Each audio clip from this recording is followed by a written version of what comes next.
perfect shirt. That's a young Bruce, 22 or 23 years old there. Awesome. With the long hair and sunglasses. Yeah. Yeah. All right, here we go. Okay.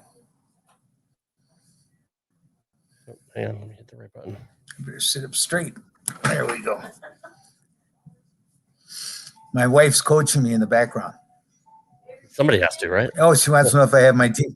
Yeah, she wants to know. She said, "Do you have your teeth in?"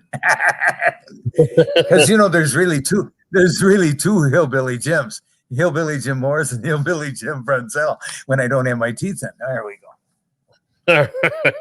All right, here we go. Okay. Hang on. Technology, I'm telling you. There we go. Let me rewind it. All right.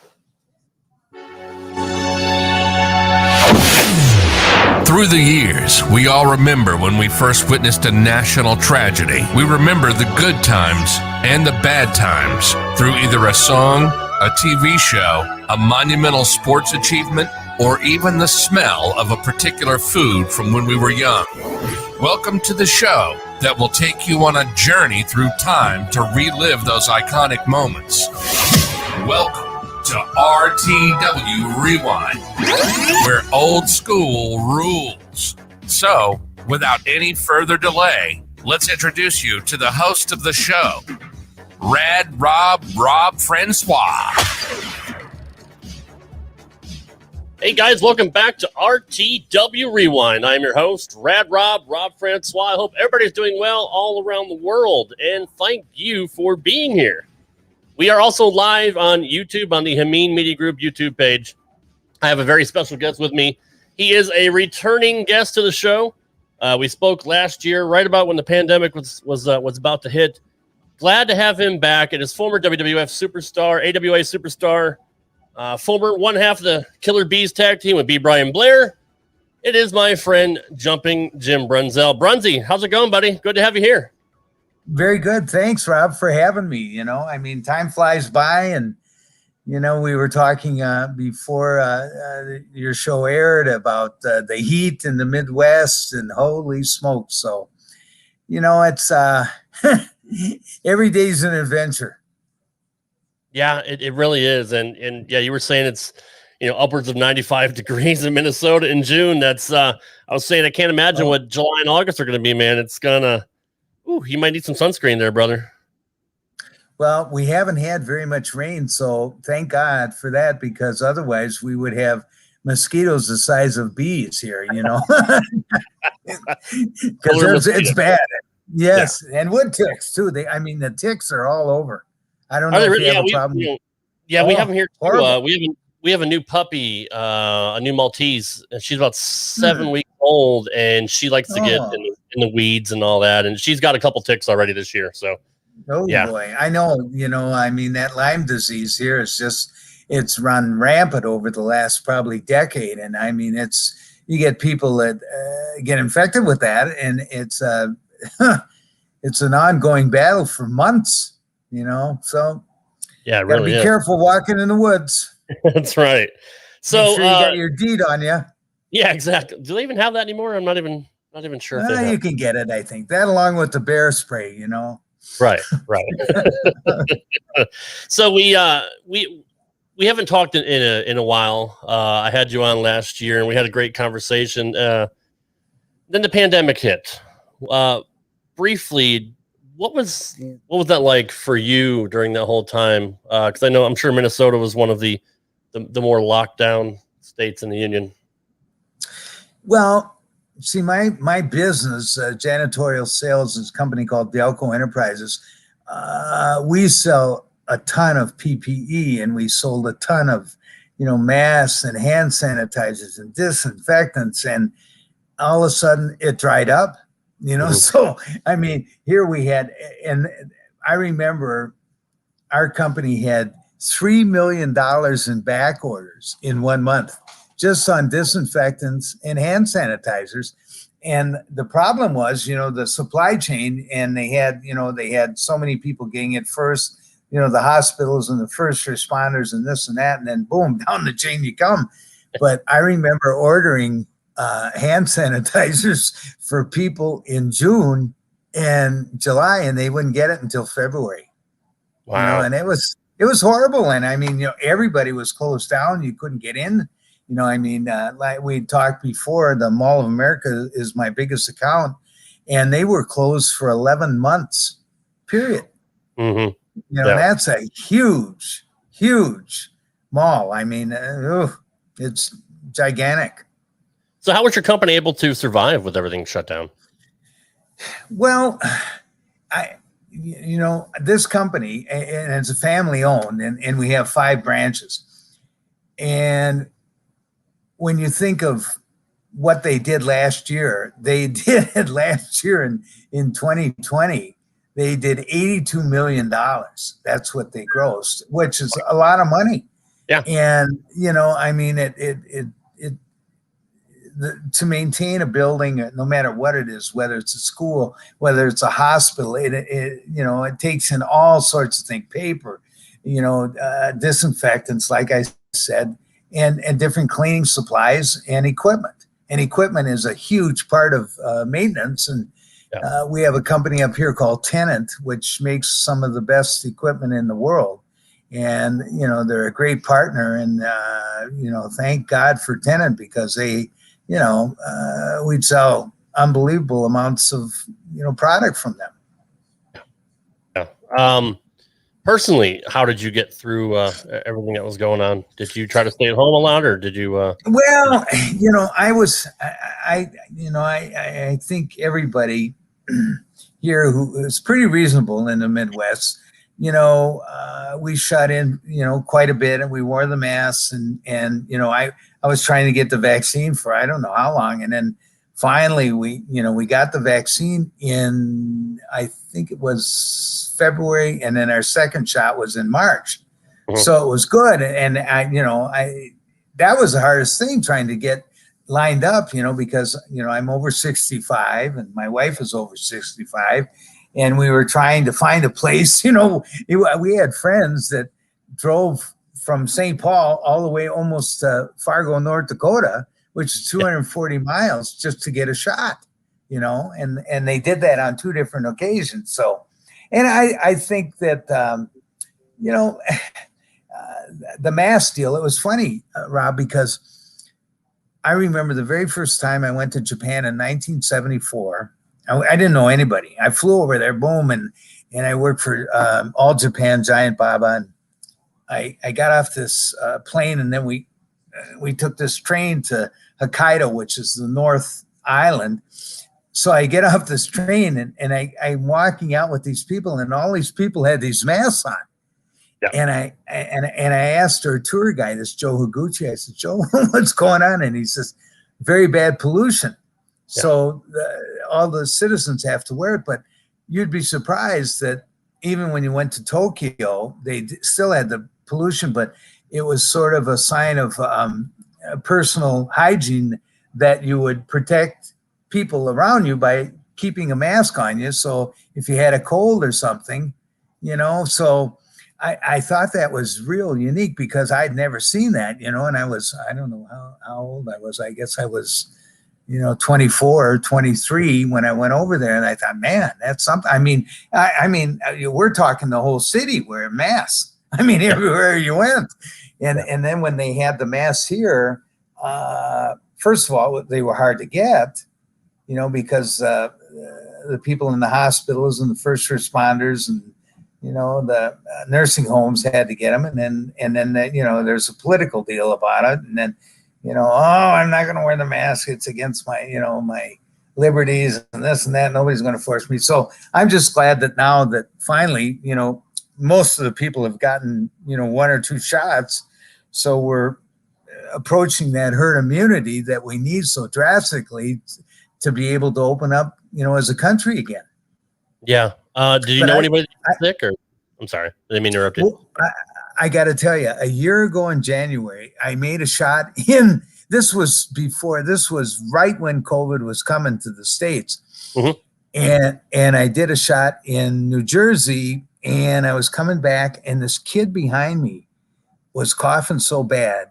And I mean, I leaned back a couple times and I said, please, cover your mouth, because he wasn't covering his mouth. Mm-hmm. And I didn't realize this kid was really sick. So I finally told the stewardess, I said, please, I said, either I got to have another seat or, I'm going to whap this kid. I told him twice, I said, for God's sakes, and 3 days later, I got sick. Oh, wow. And I had 102 temperature and I couldn't get out of bed and I had a horrible cough. And then my wife got it and she, same thing, 3 or 4 days. And Rob, honest to God, since then, I lost my sense of smell. I can't smell anymore. Still? Really? Yeah. So, and it's funny because I had 2 surgeries after that on my knee, and I took a COVID test, and by then, there was no sign of any build up in my body, antibodies that would show that I had it, but I had to have had it because I still can't smell. My wife said the same thing. She thought she had it the December prior in 2019 because she was horribly sick and all that. And, we ended up all getting it around Christmas time, 2020. We had the whole family over, my in-laws, my wife's 90-year-old grandmother who's diabetic, and we all got it. We don't know who started it. We don't know who the super spreader was, but we all ended up getting it. I didn't have a fever. My wife did for a couple days. I was more tired, like super tired. I couldn't get out of bed. I was very, very. Yes. Yep. I had chest and nasal congestion, and we all did lose our taste of smell, and we lost our sense of taste and smell for about 4 or 5 days. But man, that sucks. I'm really sorry to hear that you still can't smell. I can't. That's horrible. And that's good in some way, but bad in the other. Right? Yeah, you can't tell if you need to change the trash or not because that's right. And I can't smell the food anymore. And now smell it does help you taste things. Have you lost? You lost a little bit of your taste too, or? I think so. Yeah. I still eat like a horse, but it's more out of habit. But well, we all survived. I had a couple friends. I had a couple of friends that I know that unfortunately didn't. It was hit or miss. It affected everybody differently. So some people didn't have symptoms at all and got it. It was just a weird virus. But I'm glad. I'm glad that we're starting to finally come out of that. Me too. My uncle, who was 83. I had he was a vet, so I went to vet's hospital, and this was before COVID, and he had some irregularity in his heart, and I went and saw him, and things were good, and then about just a couple months ago, he winds up getting sick, and they brought him to the hospital at vet's, and they said, well, you have COVID. And they put him on a ventilator, and 2 days later he died. And it was just like that, boom, boom. And there was just nothing, and that happens in so many instances. And you think of all those. I mean, almost 600,000 people in this country died from COVID. Jesus. Yeah. I mean, and I don't know if there is a documentary on Netflix, and it's called Pandemic. And I watched it, and I don't know how many episodes it has, but they were talking about this 5 to 7 years ago, about these things that were going to pop up, and about these, COVID type SARS-2 and whatever it was. And they had, I think it was 1 or 2 couples that were involved. They got like $5 million from the Gates Foundation, and they're working on they're working on a vaccine, and the vaccine won't come out until 2023 that will work against 5 different viruses. Wow, that's something. So, that's a heck of a vaccine. Well, It I'm is. glad we're starting to come out of it. We're starting to open up again. People are gonna, try to get back to normal. Yeah. Yeah, I just want to touch base with you because I hadn't talked to you since then, and thank God you're still here. We're all still here, right? So, Yes. Yeah. I do want to talk about your book because Sure. it's a very, very good book, and I like the fact that you said we talked off air that you put it together yourself because if you charge a publisher to do it, they're gonna put you through the ringer. But Mhm. for someone that put a book together themselves, it's really well put together. I love the table of contents. You got pictures all throughout the book. It's a very, very good book. It's called Matlands. I do have a picture I'll throw up on the screen right here somewhere. God, Jimmy, I'm 45 years old and I still have trouble with with technology. There we go. Matlands. There it is. And that picture, Rob, That's a good looking kid. picture. Yeah, I was 5 years old and I was in the atoll of Kwajalein Island, which is in the Marshall Islands. My dad was a Navy pilot. He flew air sea rescue. And we were stationed in Kwajalein for a year, 14 months, and they had no school. And the island itself was 1.5 miles long and a half to 3/4 mile wide. And it was all coral. And it was the Japanese controlled it during World War II. And there was still live armaments on the beaches. Wow. That's crazy. Every day it was 85 degrees. Every day. Boom. So did you enjoy your time there? Well, I was so young, and you don't have the many memories of it? Yeah, well, my dad, being in the Navy, when I was up until about 12 years old, I was living all over. We lived in California, Tennessee, Maryland, Virginia, and out in the Kwajalein Atoll. And then in 1960, I think 61, we came back to Minnesota, and then my dad retired. But I remember it's funny because we're in Memphis, Tennessee, and I saw Elvis Presley on Ed Sullivan. Mm-hmm. And my dad was real conservative Navy guy, So I said to my dad, I said, I want to be just like him. I want to play guitar. I want to be a rock and roll. So about 4 weeks later, Rob, he takes me over to a music store and he buys me an accordion. Mm-hmm. So I wind up being Myron Floor and I can't remember who it was. What was that? I got Lawrence Welk. Welk show. It's probably before your time, but my grandfather actually, I saw syndicated reruns of it. My grandfather would watch that every week. God, my folks would watch that religiously, and so consequently, I ditched the accordion and got involved with football and athletics, and I tried to play guitar a couple times, but I tried during my wrestling career, and my fingers were all knobbed up, and I just could never finger that fretboard, and I was so, but I could play a hell of an air guitar. We all can. Yeah, isn't that something? It's a really good book. It's a very good read. It's an easy read. I like the fact that it's an autobiography, but it's not too in depth. You know what I mean? It's light. There's fun stories. There's nothing really, sad in it. I mean, I call it a happy book because it's really good stories that you went through. It talks about your journey through high school and how tremendous of an athlete you were and how you got into the business and all that. And then you told some road stories, but to me, it's just a really fun read when there's so many other books out there. I mean, well, there might be a little bit bad about it when you talk about the drugs and the business and all that towards the end of the book. But overall, I thoroughly enjoyed it. What made you want to write it?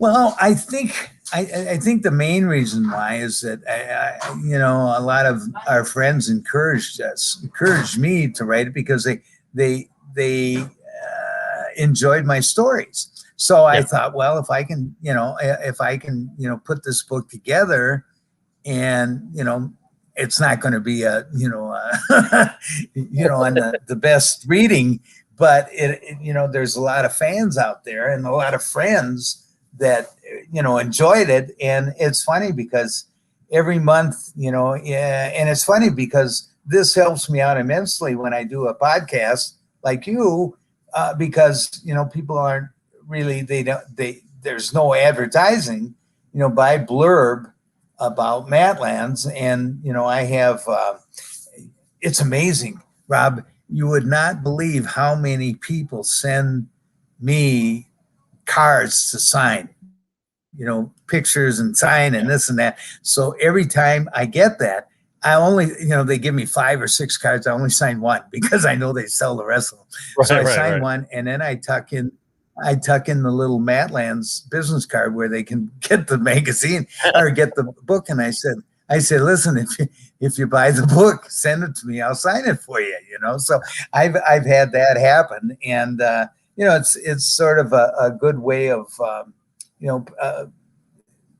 informing the wrestling crowd that there is a book out there, and it's and actually I don't know I don't know if I told you this, but actually I have a CD called Matlands where I actually rewrote the words of Bruce Springsteen's Badlands to fit. You sent that to me with the book last year, so I did listen. Good. Yeah, so yeah, and it's a total ripoff, but yeah, there it is.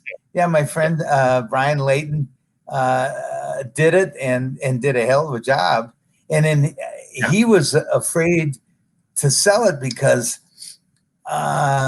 it was sort of a handshake deal between Bruce and I that I could do it, and Brian didn't want to sell them and then get, say, hey, geez, you can't do that. And that Springsteen, you have to pay X amount of, and the CD's $5, as if Bruce needs more money.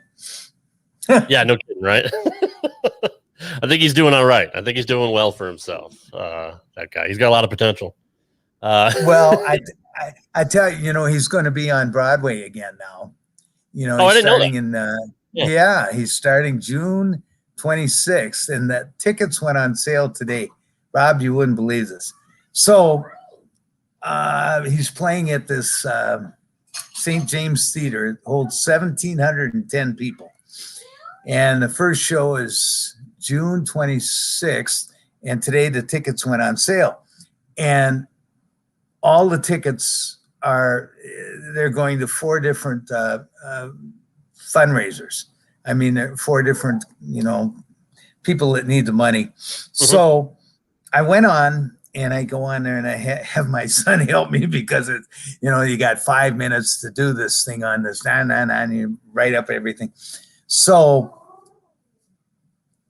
when I wanted to go August 20th because that's when I figured I could do it. So at that time, there was 4 seats, or 2 seats. You only can get 2 tickets. And they were in the 4th row in the right side of the balcony. So, and they were $850 a ticket. Wow. So I thought, well, I'll get something. My wife told me right off the bat, I'm not going to go because we have to fly to New York, stay overnight, then take a cab. So here's the deal. So when I finally got the tickets and they were all ready, for me to put on the credit card, they tacked on $400 for tax. And the tickets wound up being over $1,000 a piece. Okay. And, and I said, oh, God. But listen to this. Guess how much the front row seats are? $12,500 a ticket. Holy cow. I was going to say $2,000. I was way off.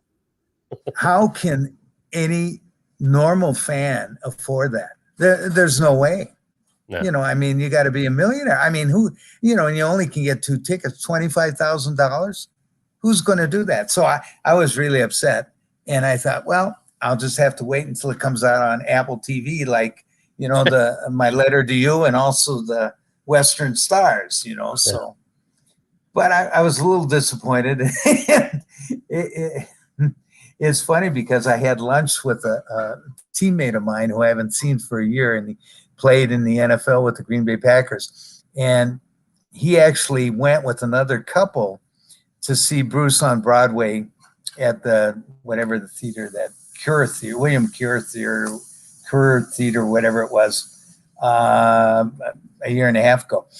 And he was in the 4th row, and they had 4 tickets. And I think he said the tickets were $1,700 a piece. So they had, it's almost $8,000. Yeah.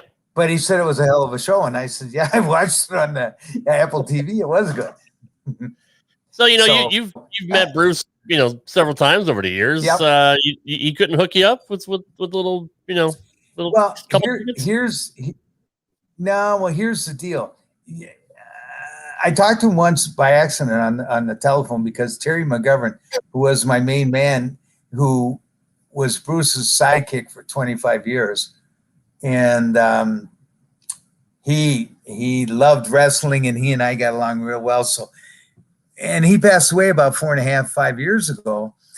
And since then, there's a couple other guys, Gil, who's his bodyguard, opened up a security company where he takes care of all these rock groups. And then Wayne LeBeau also worked for Bruce, and now he's on tour with another band. So the only other guy is a guy named George Travis, who's Bruce's road manager. And he got pissed at me a couple of years ago because a friend of mine from Winnipeg, who runs the Winnipeg arena up there, was pissed off because he could never get Bruce up there. And they've had all other talent up there. So I was trying to go to Live Nation, who through Barry Bell books Bruce. And then George Travis says, "Hey, Jim," he says, "you can't do that." He says, "Don't worry, they'll get to Winnipeg." So that's the situation right now. And, I'm not like Paul Molitor, who is a friend of mine who actually is in close and a good friend of Bruce, but he's got in with a fellow, Kevin Buell, who is the guitar tech who mm-hmm. tunes all Bruce's guitars, at every show. So that's his in, but I lost my in with Terry. So I'm just sort of, I have one good outlet right now, and that's Sean McGovern, who is Terry McGovern's son. And Bruce has a couple companies, and I'm trying to think of it. He's got one called Thrill Hill Productions. And then he has another company where they actually rent gear for all these rock bands. Mm-hmm. And it's some cargo, but they promote and sell and rent all the sound systems for different bands to go on tour. So, and that's what Sean does, and he's busier than heck. So, yeah, I bet. Although I gave him the book, I gave him the book the last time Bruce was here because mm-hmm. His dad was such a close friend of mine, and you'll see in the book there's a couple pictures of Terry and Terry McGovern, and Terry's a girlfriend who passed away too.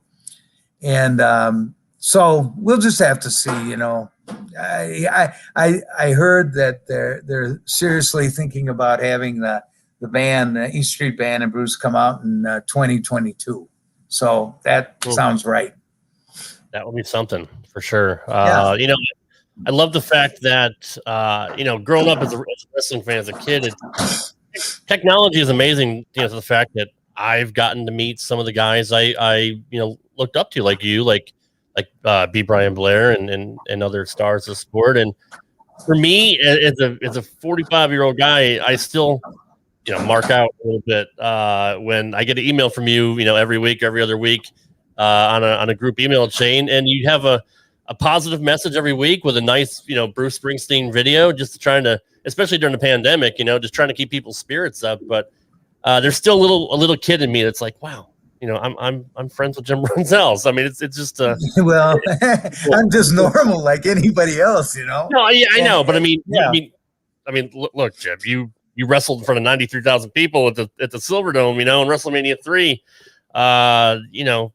That's a larger than life thing, especially me growing up as a wrestling fan. Like, I know And what I like about you and Brian, and I've met really good people in the business, Tom Pritchard, but there's a lot of guys that, big time you and still think they're bigger stars and they want to charge for interviews and stuff like that. And I'm glad that you are one of those down to earth people and not one of the bigger ego guys. You know what I mean? Well, Rob, I was very fortunate. I was I think I mentioned this before to you. If somebody would have asked me at 18 years old if I would have had a 25-year career profession in professional wrestling, I would have told them they were crazy, because I wanted to play football. I wanted to play football so bad, and I thought, and then when I wasn't good enough to play football. I had some attributes that were good, but it just didn't work out that way. So, when Greg Gagne said, Jim, he says, my dad's having a camp, you want to try? And I said, well, it's either that or go back to school and get my degree. And I thought, well, it's something athletic. And then all of a sudden, boom, I jumped on the merry-go-round and it didn't stop. Right. And that was a heck of a class that you went through with Greg and Rick Flair and Cosro, the Iron Sheik, and lots of guys that made it in the sport. I mean, that's one of the greatest classes of all time, to be honest. Well, when you look at it, Bob Bruggers broke his back. He was probably one of the best athletes of all of us. He broke his back in that same plane crash that Ric Flair was in North Carolina.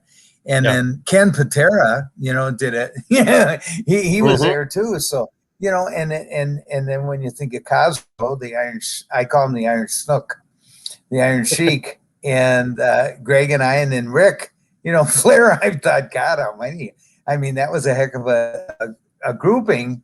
And, all of us did real well. And we were fortunate, and, knock on wood, we're all still alive, thank God. Yeah, no kidding. I mean, and Cosro was such a legit shooter, and a real tough guy, but I heard he was super nice and down to earth, though. Yeah, he was, he was Muslim, and he was very true to his faith. He didn't drink or smoke or, and then that wrestling business corrupted the heck out of him, because he was quite a character at the end there. And it's funny. I talked to him, and he's real depressed now, and his daughter really got murdered and by a drug overdose, and he sits at home, and I think he's done real well on that. Whatever he does on I can't remember if it's not Facebook, but it's Twitter. Yeah, he's something. Oh, geez. And he can't stand Brian Blair. He goes on a tangent about Brian Blair and this and that. I'm going to do this and that, and Hulk Hogan. Yes, yeah, I know. Now, is there legit heat between him and Terry Bollea? I have no idea. You think it's a work? Well, I think it's probably just in Cosro's mind. Yeah. Because Terry Bollea is just he's so different, because he's a real quiet guy, and he's a sensitive guy, and he was so fortunate that he was the golden goose that spawned the WWE. Without him, Vince wouldn't be where he is today. And he was so talented, and I mean, nice guy, good to a lot of people, and he can only do so much, and he's had his problems. Had some problems with his kids, and got divorced and is remarried, and I talk to him once in a while, very seldom. He doesn't return calls unless he needs you or want something. So right, but I can't say anything bad about Terry, because he's always been good to me, and he was incredible in the ring, and he was under great pressure for years, and he performed nightly. I mean,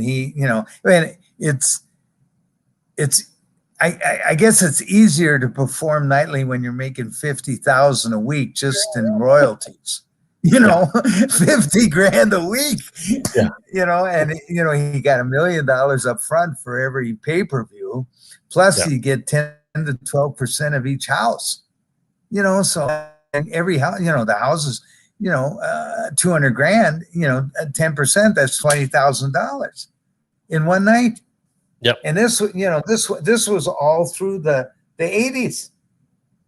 Yeah. I mean, that's why people want to be on, the A-Towns, because they knew Hogan was going to be on the card. And you don't, exactly. weren't bad either, because you usually had, I Piper or Andre or another big star there. But if you were on the C shows, you knew you weren't going to draw. But I mean, a lot of people a lot of people don't realize they ran 2 or 3 shows, on the weekend, per day. Well, Hogan, here's the deal. Hogan used to leave before intermission, right? Because he had to get to the next town. Yeah. Well, they had 60 guys, Rob, and they had 3 towns a night. They had 20 guys in each town. And I remember there was multiple times, like you say, on Saturday and Sunday, we'd have double shots. You'd have a shot in the afternoon, and then they'd fly in a jet, boom. And that happened a couple times. And a couple times, Brian and I wound up, with Terry.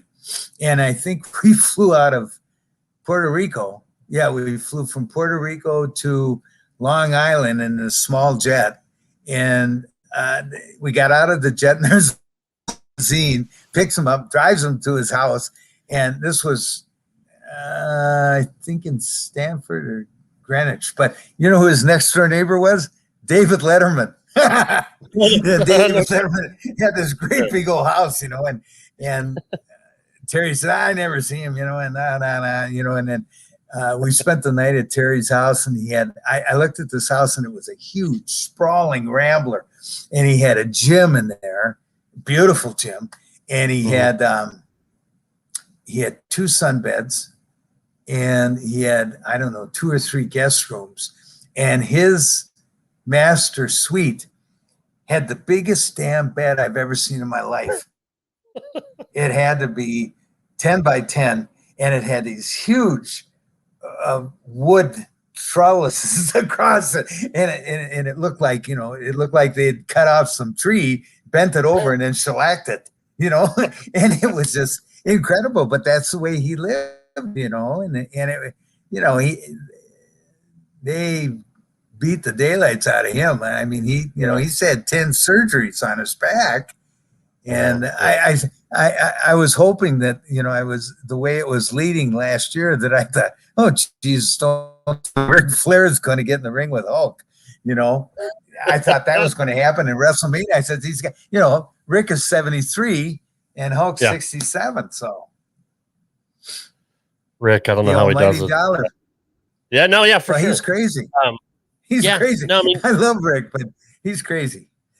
He's one of the guys that can't let it go, and obviously you've known quite a few of them, and unfortunately, a lot of them have passed away just because of that lifestyle that they lived in the 80s that you mentioned, towards the end of your book, and it's really unfortunate. I mean, I don't want to throw him under the bus, but you can't really blame Vince McMahon for that, because you guys signed up for that job. You knew what you were getting into, but a lot of people have tried to sue Vince over the years for concussions and stuff like that. But what do you think attributes to that party lifestyle, hanging out in the bar afterwards, doing, cocaine or somas or all that? Is it because you're just on the road so much and your body just taking a beating, and you need something to kind of, take the edge off, and obviously addiction come and it gets worse, and you spiral out of control. Well, that's exactly it. I mean, how can you now? I was very fortunate. I had a wonderful wife who's, we've been married 46 years, and she raised, not only did she raise our 2 kids so well when I was on the road, but she also ran my business. I had my own gym from 82 to 87. Mm-hmm. And she, we were in contact every night, but, I remember some guys went 80 days in a row, Rob, 80 days in a row without going home. Khosrow Vaziri, the Iron Sheik, was on the road so much. He told Vince, book me all the time. So his wife, Carol, he was gone so long that his wife renovated the house. He came by and drove right by the house because he didn't recognize it. When he came home from the airport. Yeah. But, but here's the deal. When Vince signed you to a contract, it was a standard contract. It said you were independent contractor and you would be booked by Vince McMahon, whatever it was, Stamford, Connecticut, But there was no monetary value involved. He didn't say, you're going to make, 75,000 or you're going to make 100,000. It just didn't, it wasn't that way. So we contested, we sued Vince, Brian and I did, and we won. And I sued him before that and I won. And it's just that the guys they were so happy to be working for the WWE. They didn't realize that they were being taken advantage of. Some guys are signed as employees, and consequently they had an opportunity to get involved in, whatever it is, a 401k or benefits or retirement. But we, the normal guy, signing that contract as independent contract, you had to pay your own taxes. You didn't get nothing, and you're on the road all this time, and sure, you made a good salary, but I mean, there was nothing there at the end. So I remember when Vince fired me, I think the third time, he hired me back a couple times. And then he said to me, he walked up to me and he said, Jim, he says, I just want to let you know, he says, no matter what you do, you'll be a good success. And I said, yeah, I said, yeah, I'm 40-some years old and no experiences. People don't care about an ex-wrestler. Right. You think they care about an ex-wrestler? They only want you when you're on TV. So I tell you, that's another big problem that guys had to adjust to. And then I look at Greg Valentine. He's 6 months older than me. He's still dragging a bag and trying to get in the ring. I said, Jesus, Greg, that's too bad. I don't know how he still walks. I mean, you only have so many bumps on your bump card, as they like to say, and eventually, it's your time's up, and you can't do that anymore. I mean, you obviously realize when that time was up, and Brian did too. But there's guys like Greg and Rick and some of the old timers that can't give it up. It's just, is it the addiction to the business? Is it the addiction to the crowd? I mean, a lot of people say they like being booed or being cheered. They like people that get a reaction out of them. It's like it's an adrenaline rush. It's Roddy Piper called it an addiction. You just can't get it out of your system. Is that really what it is? In some respect, I think you have to maintain a little bit of reality, and you have to realize that this is a business, and if you don't take care of yourself, you're going to wind up with nothing. Right. And you look at so many guys, I mean, how many guys, when you think of it, Rob, wrestled 20 years, 25 years, who got out of the business and were able to retire? Not many. And not do anything. No, not many. They had to find, and in the wrestling world, you're so segregated from the real world in terms of what goes on. You become you just become desensitized to what reality really is. It's hard. It's hard to make it in this world, and then all of a sudden, I was very fortunate that this company hired me when I was 50 years old, because I had been doing, independent wrestling and, making 45, 50 grand a year, working half the year, doing independence. But then I realized, God, I couldn't. First of all, I was hurting. My shoulders hurt, my knee hurt, my hip hurt, and then I just couldn't do. I remember on my 50th birthday, I had a match with Jim Neidhart, of all people, and it was in a small, oh boy, it was in a small town, Albert Lee, Minnesota, and Ken Patera had promoted it. And I remember after that match, that was it. I said, "That's it. I can't do it anymore." I couldn't jump as high. I couldn't, I couldn't drop down. The timing wasn't there. And you realize, after a period, it's fleeting. You only have that span for physical perfection that you can get, and being a well oiled machine, whether it be in football, basketball, hockey, or in this case wrestling. And then all of a sudden, you're slower, you can't do this, and then you just can't do it. Yeah. And so you had one of the greatest drop kicks in the business right there. We can what do you attribute that to? Was it because you're being so great as a athlete at the high jump in school? Is that kind of help you out? When I was a young kid, my best friend was a guy named Nick Hartzell, who we grew up with from second grade all the way through high school. And when he was 12 years old, he was 6'4" and 185 pounds. And I was just a little runt.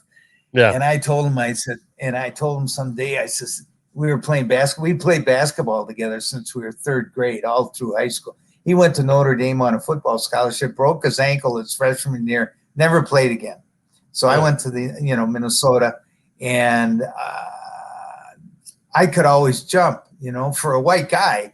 I had 36.5-inch vertical, which was unheard of for, a kid 6 feet. Yeah. And right. I used to dunk every damn layup in warm-ups and everything. And my coach used to say to me, "What are you doing that for?" I says, "Because I can." Right. Yeah. Why not? Right. And then when, Vern Gagne says, you're going to be able to have a good drop kick. So I remember Vern used to put his hand up and say, "Can you drop kick my hand?" And, pretty soon his hand was completely extended over his head, and I could jump up and drop kick it.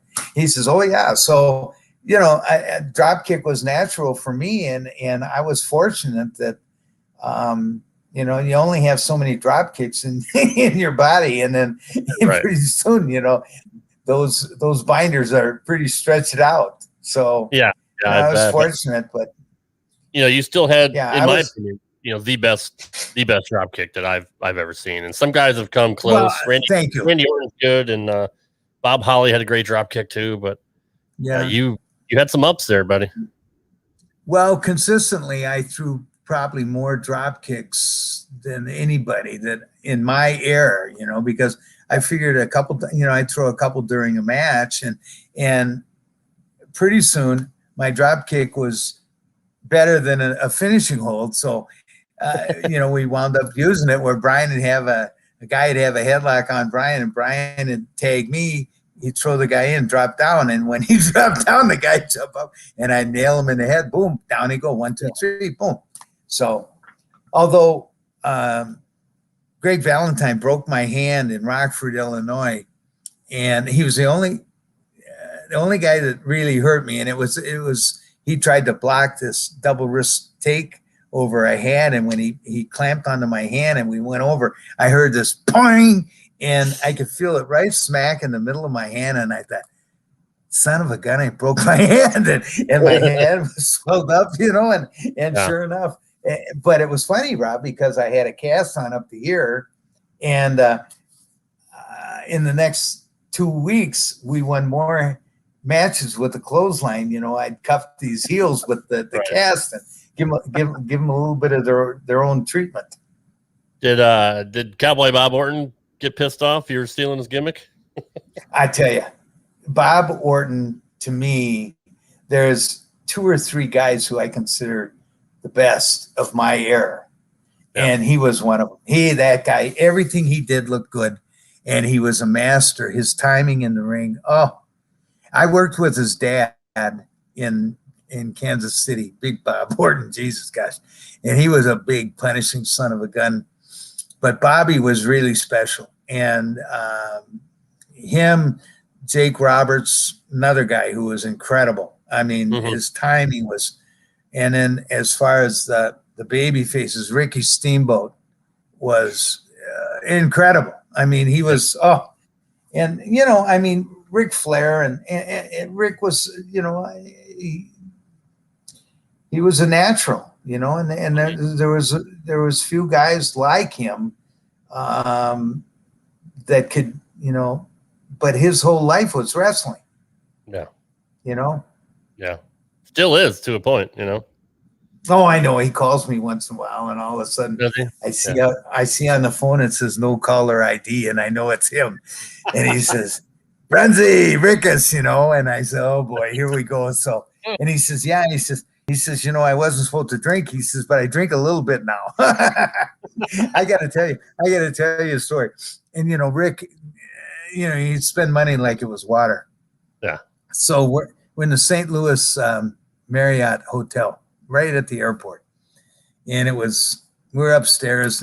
They had a disco, and there was, I don't know, it was after the matches. And we were flying out the next morning, and we were sitting there, and all of a sudden he says to me, he says, geez, he says, I'm out of money. He says, do you have a 20 on you? I said, sure. He says, do you want a drink? And I said, well, so his last call. So he had a drink. I can't remember if it was vodka or vodka tonic, and I had a rum and Coke. And then it was, it was like $4, so it was $8. So he gives the girl the 20, and he says, keep the change. He gave her a $12 tip. And I never saw the $20 bill, but that was Rick. He was. That wasn't Rick. Yeah. I mean, he lived the gimmick. I mean, if he can you imagine, I mean, he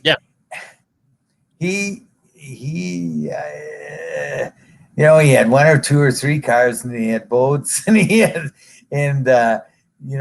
some trouble with the IRS in North Carolina and the state of Carolina. And then I think it was when Jim Crockett sold the Mid-Atlantic to Ted Turner in WCW, it absolved Rick of all of his indebtedness. So he never had to pay any of it back. Can you imagine that? God, did he luck out on that? But I see him, and he's still a character, and I love him dearly. He's just, he's one of a kind. He wants to be Ric Flair. He doesn't want to be Richard Flair anymore. He wants to be Ric Flair, Well, did you see the 30 by 30 on him that it was on? Okay. And it was sad. Yeah. And I watched it. We were at this opening in Minneapolis, and there was some Greg Gagne and I were there, and you watched it, and I felt so bad because afterwards they asked me a question, and I said, you know what? I said, that's a sad story, but I said, if you were to ask Rick if he would to do that over again, he'd do the same thing. Yeah. He would. I mean, he wouldn't have any regrets, And but at least Wendy has kind of kept him a little bit under control, in his last, several years. But I mean, he went through a couple of really tough health scares too. I mean, he almost died, a couple times. I know it. Yeah. But he keeps kicking out. I know it. Thank God. And then that's what, they told him not to drink anymore. And I remember, Rick, here's Rick's MO when he used to drink in a bar, and he'd buy, 10, 12 drinks, and he'd grab one, and everybody would have a drink, and he'd take a sip out of it, and then he'd put it down, and then he'd order another one. So he had like 3 or 4 drinks that were 3/4 full, Yeah. If he would have drank all of those, we would have had to carry him out every night, but he didn't drink all of them, thank God. He was smart. He wanted to get everybody else drunk, so. Yeah, that's it. Oh, gee, yeah, he was a real character. God almighty. I'm telling you. Minnesota was such a hotbed for wrestling. I mean, it's amazing the amount of of talent that came out of Minnesota that made it, to the big time, either AWA, NWA, NWA, WWE, WWF, whatever you want to call it. I mean, you, Greg, you had Kurt Hennig. Kurt Hennig, yeah. Kurt Hennig was, Rick Rude. We'll talk about natural. Was, God, Kurt. Yeah. He was so naturally gifted. Yeah. He really was. And Vern had an insight into guys, and what he looked at first was them as a person, and then he looked at their athletic ability. Right. And he wanted athletes, and honest to God, Rob, I mean, it was a tough. I mean, it was 6 to 8 weeks. It was 6 days a week, and it was 6 hours a day.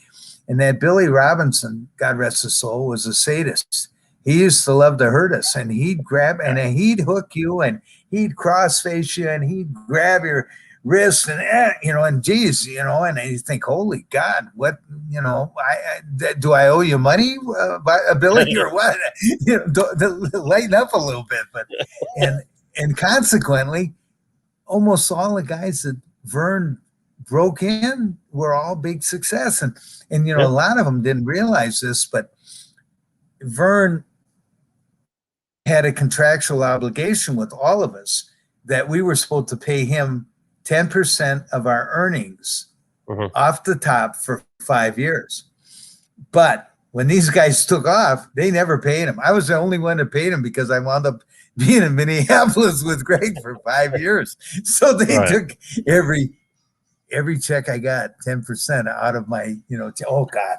So it was quite a bit of money over the, 5 years because, Greg and I had some good matches, and it was, but, I owe Vern a lot. He had even though, once I remember, I think I might've mentioned this in the book. I had my business, Jumpin' Jim Brunzell's Gym in White Bear, and I really didn't want to, I had already been to Charlotte, in the Mid-Atlantic for a year and a half, and came back, and I didn't really want to go, but, Hulk left, everybody left the AWA for, for the WWE, and if you wanted to wrestle, you had to go to New York, and I went to Vern, and I said, Vern, God, I don't want to leave. I says, but I need X amount of dollars, to stay here. And he says, well, how much? And I said, $95,000 a year. I need a personal guarantee from you. And you know what he said to me? He said, you're not worth it. You can go. And it broke my heart, man. And I left, and that was it. I thought, oh. So, and it was funny because when I first got into New York, I flew into Newark, and then I got in this little beater of a 2-engine prop plane, and Hillbilly Jim was the first guy I met. And he was on the plane. He just came back from, he got knocked off the ring, and he tore his kneecap. His kneecap went from his knee all the way up into his groin. He got knocked off the ring, and he jammed his foot in the ground, and he's still a wonderful guy. As a matter of fact, I called him tonight and left a message. So we get into Poughkeepsie, and that's where we did, 3 shows. We taped 3 shows. So they do a general interview with me, and I think it was, I don't know if it was Gene Okerlund. It might have been Howard Finkel. So he's doing this interview, and it's just a babyface interview, and I'm talking, So I get done with the interview, and Vince turns around and he says, God almighty, we got another Backlund. That's what he said. Yeah. So when he said that, I thought, oh, geez. And that was the very first night I worked for him. Yeah. You want to talk about a guy that's just a natural athlete too? Sorry, I mean, is Bob Backlund. I mean, that guy. Yeah. That guy could go all night. Oh yeah. Yeah. Oh God, he was a great wrestler, great amateur, and a good football player too. And he brought a lot of legitimacy to pro wrestling, and Vince McMahon's dad thought that that's what they needed at that time. And it's funny now because Bob has sort of turned into a different personality. They call him Mr. Backlund, you know, and he rants and raves. And actually, if he would have done that, you know, 25 years ago, he would have been a hell of a heel. You know? Yeah, he was. And Bob, you know, he and I go back. I remember one time I was in Kansas City, and I had this was 1973 or 74, and he was on his way down to Texas.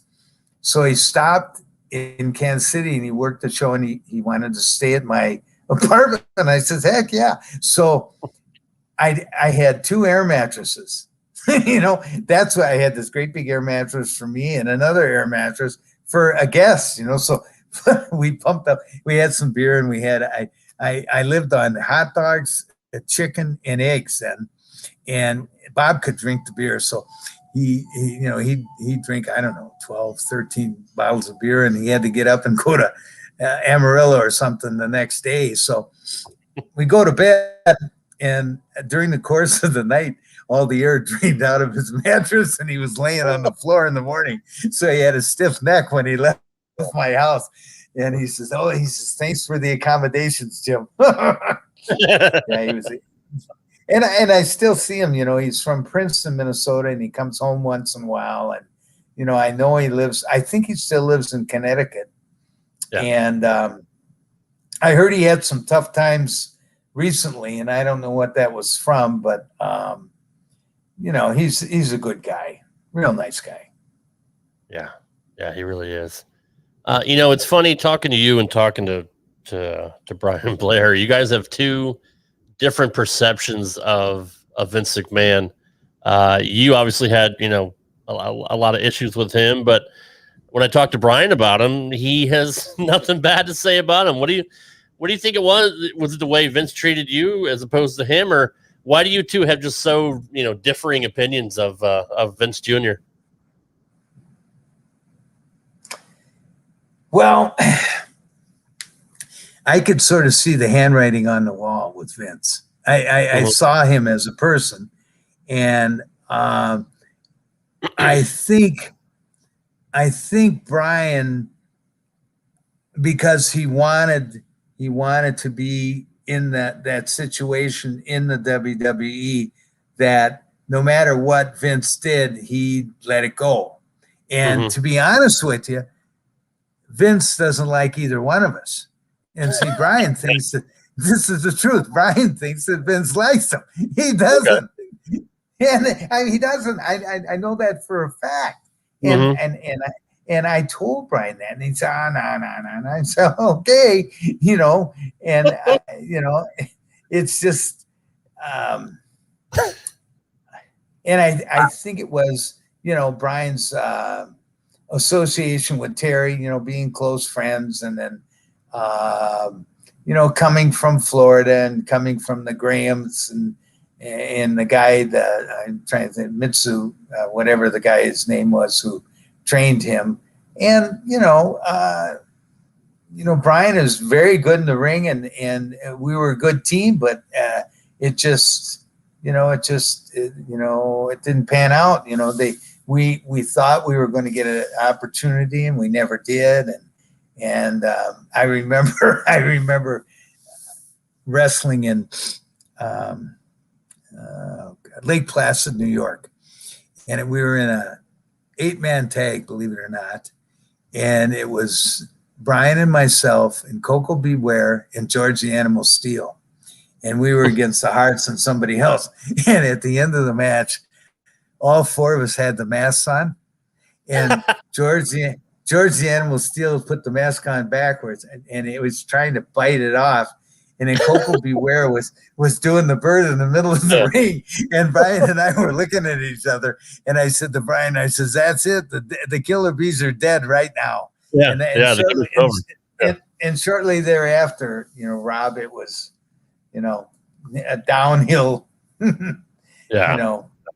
I mean, you guys are great. I loved, you know, your attire was cool, you know, with the yellow and black. And you guys were, you know, a well-oiled, you know, machine. You and Greg were fantastic as well, but I really, you know, I saw more of you and Brian because I grew up in the Northeast. I grew up in Connecticut. Okay. So I was able to watch WWF every weekend. And I loved you guys. You guys were fantastic together. Well, we had a gimmick that was so rare for baby faces to, throw a reverse on the heels that was so used to what the heels would be doing. And and they could have gone all over with this doggone deal, with the mask, but they never chose to. We had matches with the Hearts that were just incredible, and it was disappointing because all the teams that we worked with, except for a couple of them, really wanted to have a good match. But the problem in the WWE was that nobody wanted to look weak, because they thought if they looked weak in a match as heels, consequently they wouldn't draw. But the whole gimmick of a heel is that he can't compete with the baby face, so he has to foul him. And in fouling him by breaking the rules, that's what gets heat with the crowd, and that's what draws the people in to see that guy get his ass beat the next time. But they don't do that anymore. Everybody's the same in the ring. I agree. There's so many. They want to be the cool heel. You know what I mean? They want to be. They want the smart fans to know everything that's going on. And you're right. I mean, look, it could still work today. And I mentioned this off air. Psychology is psychology. Good versus evil still exists today. If they would write compelling storylines, it would draw people in. But I saw the numbers on Raw a couple weeks ago. They were down under almost under 1 million, and at one point they had 5-6 million people watching them in the late 90s. It's just it's amazing how far they've fallen, but yet are still making more money than they ever have before, because Vince has guys that have made smart contracts, whether it's the Saudi Arabians, and we don't need to get into that, but or look Fox, at the TV. USA, I mean, the Fox. Yeah, $1 billion. Yeah, and then now selling to Peacock, selling the network to Peacock for $1 billion. Well, the guy who arranged this, the very beginning, was Dick Ebersol, and he was with ABC Sports, Wide World of Sport. He's the one that got the TV geared on high definition and all the different screens, and that was the best damn TV promotion in the world, really. Yeah. And then he brought that to Vince, and Vince, all of a sudden, you're watching, down in Tennessee, you're watching a studio wrestling match, and all of a sudden you switch to Vince, and there's 70,000 people outside at a stadium, and this and that, and and nobody could compete with that. Right. And Dick Ebersol was the key for the TV promotion in the early 80s.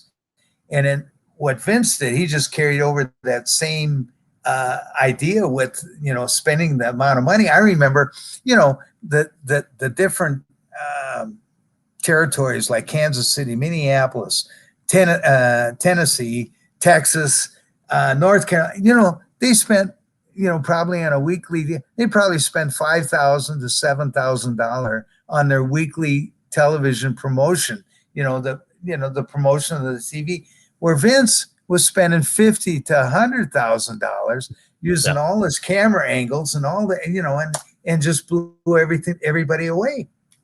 Yeah, absolutely. And you're right. Yeah. You look at the smoky, buildings back down in the NWA and Mid-Atlantic and in Georgia and all that, and it's dark lights and all that, which I love that look. I mean, that's what we all grew up with, right? But yeah, when you glitz and glamour of WWF, WWE, that nobody else could compete. Vern tried to do it, but I mean, even once Vince raped him of all his major stars, he couldn't compete. But unfortunately, Vern wouldn't change with the times, from what I've heard, and he was kind of stuck in his ways, and that's kind of what held him back, right? Well, here's the deal. This is unconfirmed, and Greg will deny this, but this is what I heard. Vince came to Vern Gagne right after Terry, Bollea left to go to New York. And this is what Vince did. He bought all the different promotions. And he went to Vern Gagne and he said, listen, he says, here's what I'm going to do. I'm going to give you $7 million for your territory, which includes all your video. And then he says, I'll give Greg a job for life. And you know what Vern said? F you. Mm. And within 6 weeks, Vince took everything. And Greg didn't have a job. And Vern, was broke. Yeah. That was it. And I mean, he had a chance, but those egos of those guys, a guy like Vern who came from nothing and, became a multimillionaire, by himself. And, there was other guys like that. And to be honest with you, Vern was not only envied, but he was hated by other promoters because he was so arrogant because he was a self-made man. Right. And everybody held that against him. They said, well, yeah. And Vern, he could shoot. I mean, he was, he was on the national team. He was national champion. He was on, the Olympic team. I mean, there was nothing that guy couldn't do. Right. And he was smart enough to book himself on top because, who better to trust than yourself? People loved him. He was, Bill Watts did it himself. I mean, a lot of promoters did that. Bill's another guy that, say what you want about him, but he was an innovator when it came to TV, and he knew exactly what he wanted to do, and he wanted to go global. But I mean, even at one point, he was smart enough to see the writing on the wall, and then sold UWF to Crockett. So I mean, Vern just didn't want to give it up. That too much pride, I guess. Well, he was too much ego. Yeah, he thought, here I got a guy from New York, blah blah blah, and consequently, he just boom. He went broke. I remember Greg saying they had $500,000 left and that they could use. And Greg pleaded with his dad saying, Dad, let's just hang it up and just, let's retire on this $500,000. And Vern says, the hell with it. And he tried. And that's when he was doing the ESPN deal and this and this and this in Vegas. And all the money was gone, and that was it. Yeah, I can't imagine how he would have made money going to Vegas, doing a residency there at Showboat. I never understood that deal. To me, I didn't either. They must have been paying him X amount of dollars to do it. Yeah, must have been. And they give us free rooms, and who knows? Right. Yeah. It was. Did Greg? Did you ever talk to Greg about his dad being inducted in the WWE Hall of Fame and how he felt about that? I mean, Vern did it. It was very weird to see him on WWE TV accepting that honor. Did you ever talk to Greg about that? A little bit. Greg was happy and proud.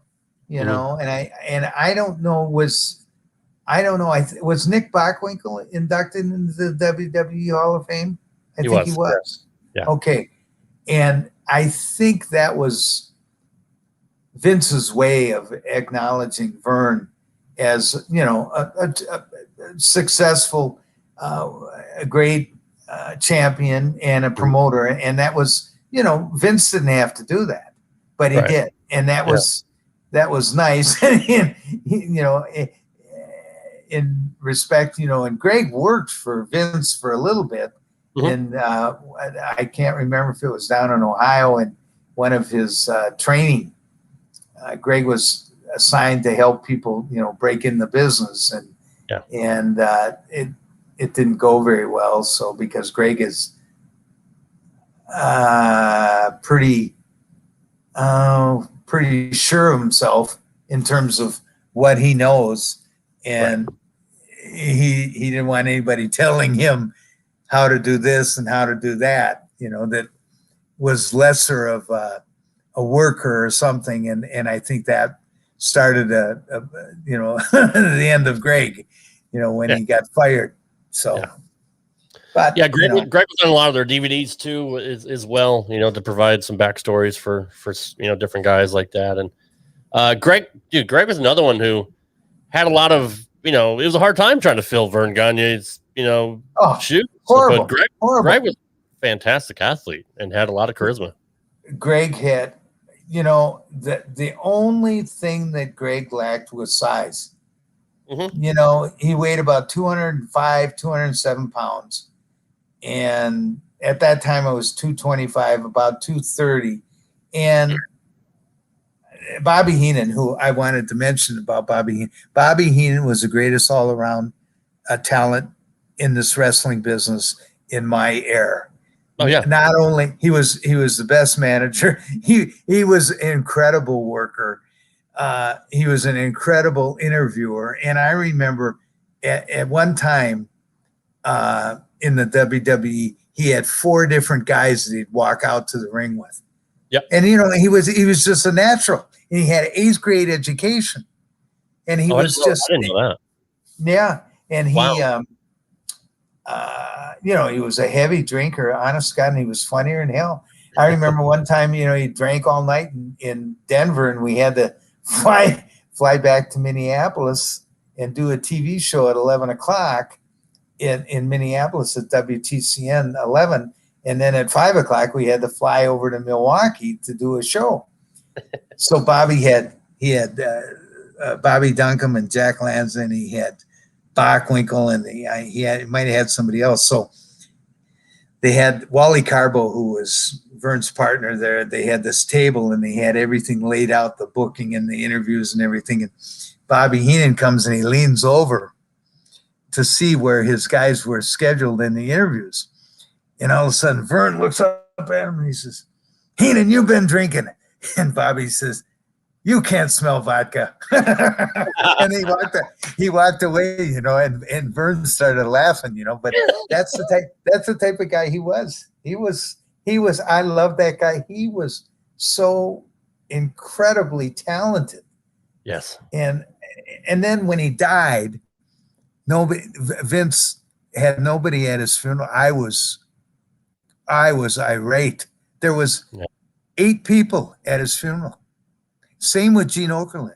They had 40 people at his funeral. Yeah. I can't believe that. I mean, everybody loved Bobby. Yeah, I know it. That doesn't make sense. It doesn't. Sad. That's horrible. I mean, he worked for Vince for, you know, almost 20 years, right? I mean, he was he did the TV, and he did how many different he worked with Gorilla Monsoon on the him and Gorilla. So good. Oh, incredible. Yeah, Bobby was just, he was the greatest all-around talent, without a doubt, that I was fortunate enough to work with. He was just incredible. Yeah, I mean, a lot of people don't really talk about his wrestling skills, but man, that guy could bump for everybody. I mean, he was one of the most natural bumpers I've ever seen.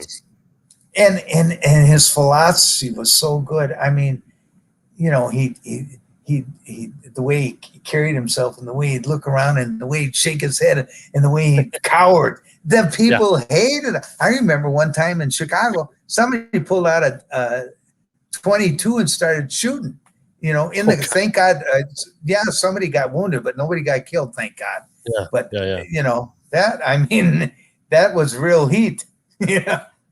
I mean, Piper told stories about that too. You know, getting stabbed and shot at, and people thought it was real, especially the Southern territories. Oh, well, that's one thing.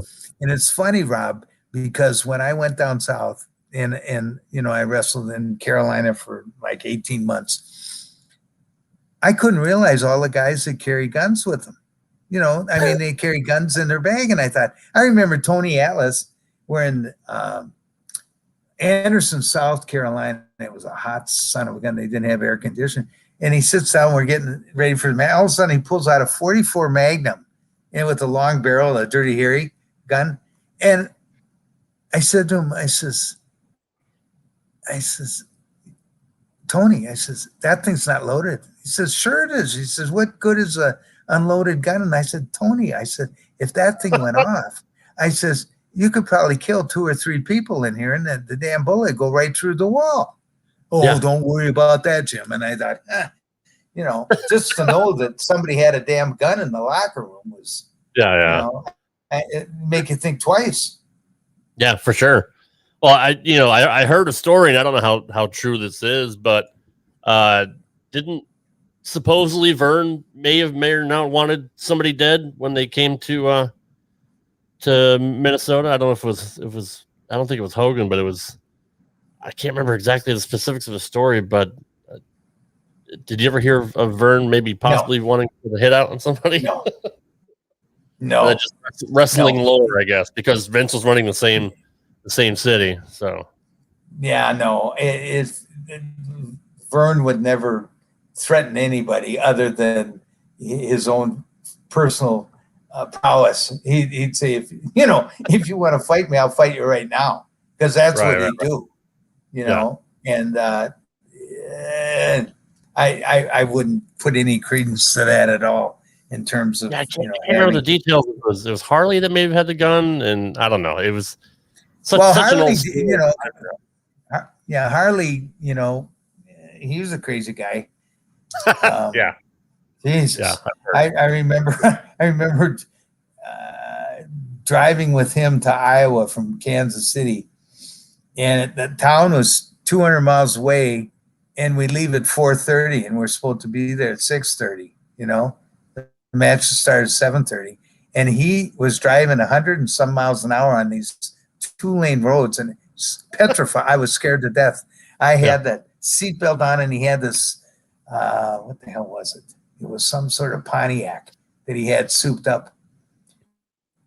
And we got there, 15 minutes before the matches started. And I thought, oh God. And my heart was going like that and then on the way home, he says, Jimmy, he says, in the glove compartment, pull out that pint of scotch and make me a drink. And I said, oh God. So I'm making him a drink, and he's driving 100 miles an hour.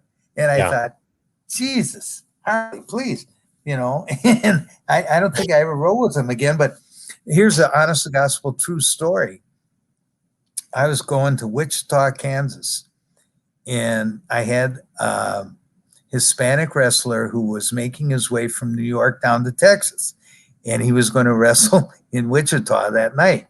So I'm Mike George and I are going to wrestle somebody in Wichita, and I'm driving down the road, and all of a sudden I feel this thump on the back of my bumper, and I'm going 70 miles an hour. Harley came up behind me without his lights on, and he engaged my bumper and was pushing me down the freeway at 100 miles an hour. And wow. This Jose, the poor Puerto Rican, his eyeballs were as big as cue balls, and he goes, "Oh, amigo!" And I'm driving down the road, and I says, "Holy Christ!" And all of a sudden, he disengaged, and he passed on the shoulder. He was going about 115 on the shoulder, and my heart was going like this. He's like, "I got to give you the whole thing." Yeah, my heart's going like this when I get into the locker room. And I walk by Harley, and he's already got his boots on. He says, "Jimmy, how was your ride here?" And I thought, but can you imagine, somebody pushing you down the turnpike at 100 miles an hour? Yeah, no kidding. And not killing you. Yeah. Jesus. That's amazing. Yeah, I love the other story you told in your book about, I think it was, what was it? Murdoch and Dusty messing around with Cosro and putting him in the back of Cosro in the back, yeah. He's bouncing around all over the place. 20 degrees outside, and they're going 80, 90 miles an hour, and we're on our way to Minot or something like that. And and they're swerving on the road, and Cosro's crawling in the box and he gets up to the backside of the window, and as soon as he goes to tap it, Murdoch hits the brake, pumps the brakes, and Cosro hits him, and he goes rolling backwards in the box. And we're watching behind, and it was so hysterical, but it was so dangerous, Oh, yeah. And then when we finally got to the town, they stopped. So Cosro jumped back in with us because he was a babyface. And Cosro got back in. He says, "Jim," he says, dirty Dick and Dusty, not very funny with Cosro. That's not very funny. That's what he said. Yeah. And I said, "You're right, Cosro. You're lucky they didn't kill you." He was green. Cosro was green at that point, right? He was just starting out. Oh yeah, he he took, he had a big neck. He weighed 195 pounds when he started, and his neck was probably 21 inches. And he says, I have the strongest neck in professional wrestling, bar none, bar anybody. So we were at a bar one night, and he's pounding off about how strong his neck is. So Greg had a couple drinks, and Greg says, yeah, you think your neck is the strongest? And he says, let me see. So Greg cups his hands behind his head like that, and he's standing up in front of this pillar. And he says, try to break this, So Khosrow's going like this, and then all of a sudden Greg lets go of his hands, and Khosrow hits the back of the pillar with the back of his head, and his eyes crossed, and he went down to the floor. Damn near knocked him out, yeah. And that was a horrible joke to play on him, but, I know. He was such a legitimate shooter. I mean, he was in the wasn't he on the Olympic team for Iran and Greco-Roman, I guess, too, or something? Yeah, he was, but I don't think he was in the Olympic. I think he was in Pan Am Games and something else. But he was like a national champion at 190 pounds. Yeah, and he was, he could do all the suplexes and stuff like that, and he. It was funny because then when he started wrestling, he didn't do nothing in the ring. The stuff he did, was just. It was. Well, he didn't have to do it. He's a natural heat magnet, Yeah, and then he drank a case of Heineken beer a day, and he probably smoked a half a bag of pot a day, and then he got into the blow. Yeah, and he became absolutely uncontrollable. Right. He and Jim Duggan, we were working with each other, and they were on their way to Asbury Park, and they got stopped, and they had Blow in the car, and they were working against each other that night, and they got arrested. And nothing happened to them, but can you imagine that? You weren't even supposed to ride. The heels and babyface weren't even supposed to ride with each other. So I'm allowed. Exactly. I'm shocked that was even allowed to happen because I know it was funny. I think it was around 91. I was in Windsor Locks, Connecticut, right across from Bradley Airport, and I went over to Papa Gino's next door from Bradley Bowl, and I guess there was a house show in Hartford that night. Mark Calloway, The Undertaker, showed up there. Jimmy Hart was there, the Nasty Boys, and Hacksaw.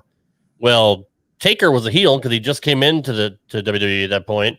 So he was sitting with the Nasty Boys, and Hacksaw was sitting way across the other side of the restaurant and drove by himself because, he didn't want to be seen, mingling, with the heels. So that was a big deal back in the day. I think Bill Watts would fire people for that. Oh, so would Vern. Vern never wanted anybody, he said, hey, that's part of the business you don't do. You just don't, it's okay if you have a private party and you see him at his house and nobody else knows about it, but you don't, it's pretty hard to explain other than, a soap opera that, well, it's a work, we're just doing this to draw money for, the house show, or it's just, and it's funny because at some point in the WWE, it just really didn't matter anymore, right? Yeah. Well, when Vince came out and said that it was sports entertainment, trying to get around the athletic commissions and stuff like that, so they wouldn't tax them. Yeah, exactly. Yeah, that ruined it, for everybody, pretty much. Yeah, so dead at that point.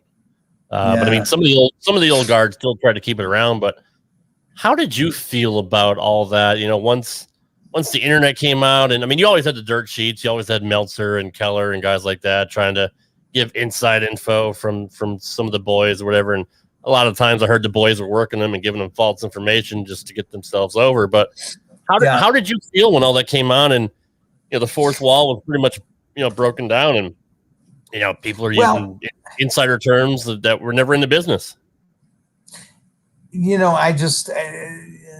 I just remain the same. I just, the way Vern taught us, is more or less you never crack. You never admit, some point in my career at the very, very end, when it was exposed over and over again through the WWE, I'd say, yeah, it's controlled. I said, it's controlled, but it's, you do hit each other and you do this, and it's a violent ballet. That's what it is. Yeah. And I said, these guys are, very talented athletes, and they're good at what they do. Right. Yeah. Who were some of your favorite guys to work with that you thought were really, really great? Yeah. Bob Orton, Bobby Heenan, Nick Bockwinkel, Ray Stevens was incredible. Pat Patterson was good. Bret Hart, I had some very good matches with him. He and I sort of wrestled the same. I remember we had either a 20 or 30-minute draw in the Spectrum in where the heck was that? Pittsburgh? No, not Philly. Philly.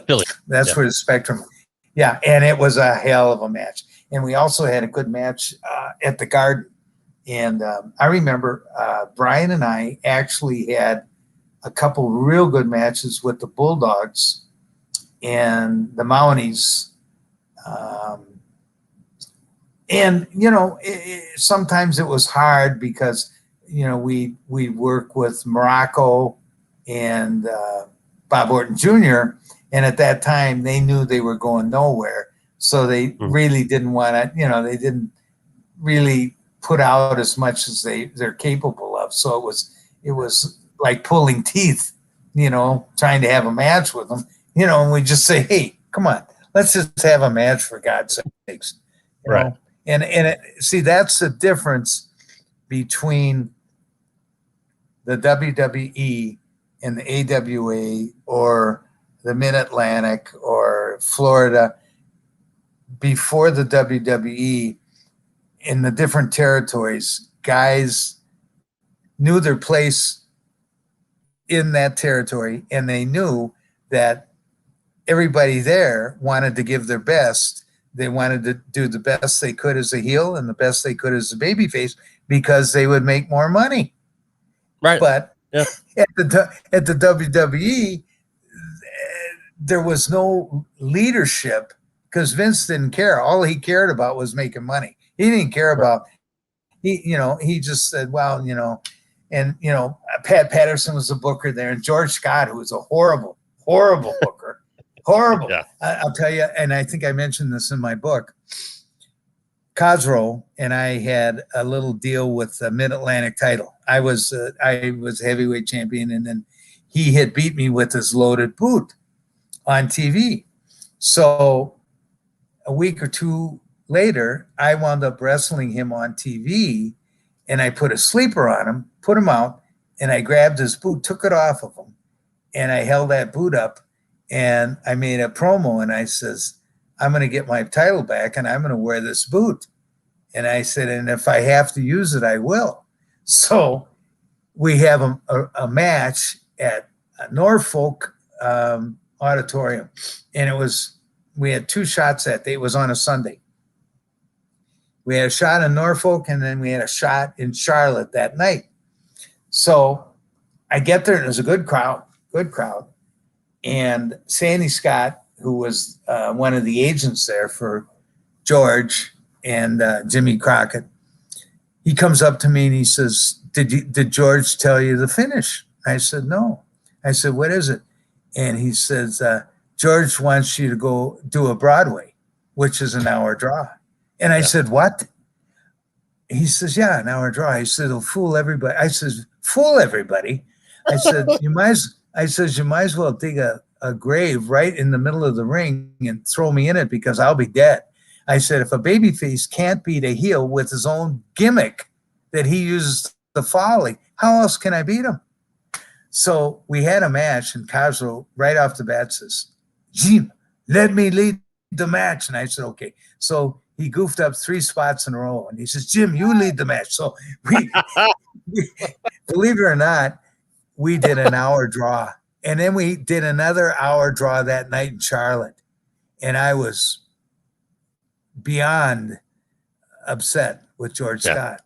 So about a week later, we're in a small town. I think it was Frederick, something or other, North Carolina, and it was in an Indian reservation. Mm-hmm. So it's a spot show. So I'm against Khosrow, and Sandy Scott's the agent there, and he says, well, you're going to do another Broadway tonight. And I looked at him, I said, you got to be kidding me. An hour draw in this spot show. So he says, yeah. So I said, okay. So Khosrow and I are going through. And then Kaz says, oh, I hurt my back. You know. So I thought he was legitimately hurt. So I says, I'll throw you outside, stay down and take the count. So he took the count. I won by disqualification. You know, no belt changed or anything. Right. So the next day I get a call from George Scott, and he says, I want you to come in the office. So I go into the office, and he says, how come you didn't do the hour draw last night in that town? And I said, well, Khosrow hurt his back. And he says, no, he told me he didn't. So George Scott fired me. Oh, no. For that. Oh, yeah. So did you ever talk to Khosrow about that and ask him why he did that? Yeah, and he's you know what he tried to rationalize? He says, the heat was already on you. Why should I bring it back on me? That's what his logic was. I said, oh, God. Mm-hmm. Yeah. You know, you talked about him, you know, not having to do much in the ring once he got up north. Another guy like that was Hulk. I mean, Hulk was a good wrestler. I've seen matches with him in Japan, you know, working Great Muta and fantastic. He could chain wrestle. I mean, he could do it. He could do everything, but he didn't have to do that in WWF because he was so over. Exactly. He got so over in Minneapolis.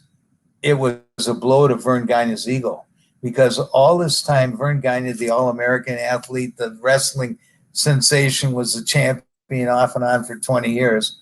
Then all of a sudden you get a bleached blonde, a bass player, you know, muscle-bound guy come in and just blow the town away. I mean, he was, I've never seen anybody over like that. I mean, he drew the biggest houses in Minneapolis time after time after time after time.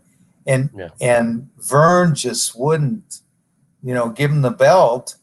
And the whole premise why Terry left was they had these T-shirts made up saying the real AWA champion is Hulk Hogan, and they sold $40,000.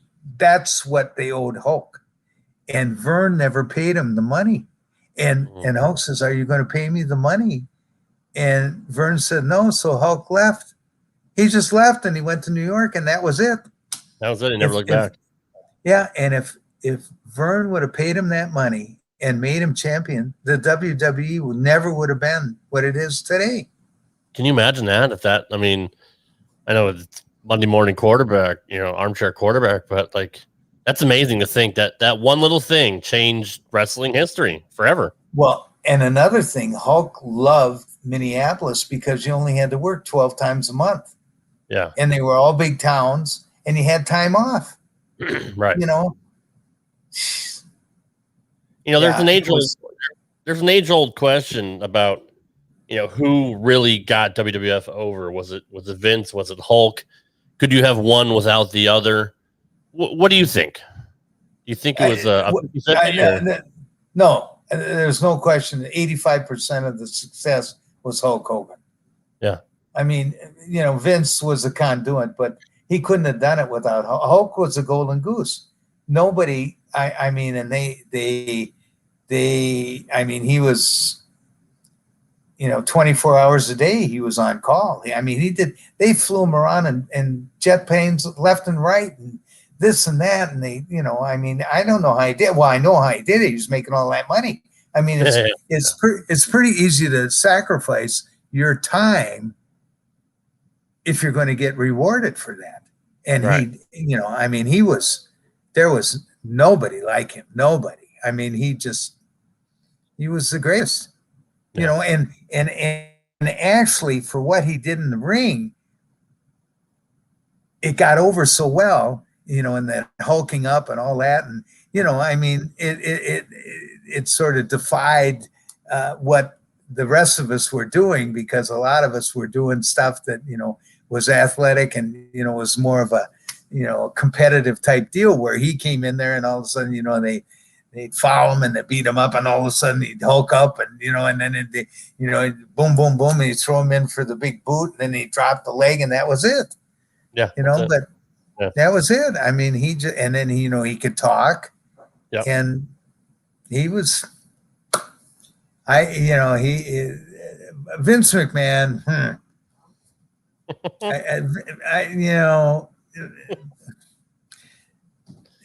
he was very fortunate, that things worked out the way they did. And he, was probably involved and instigated a lot of demise of a lot of young talent, through just his lack of compassion for the human being in terms of what your body can do. I mean, there was all of us did that. I mean, can you imagine, 27 days a month, Rob, for 3.5 years straight? And sometimes, we went 50 some days in a row without a day off. Yep. That's insane. We flew every single day. And, there was a time when you'd fly out to the West Coast and you'd start,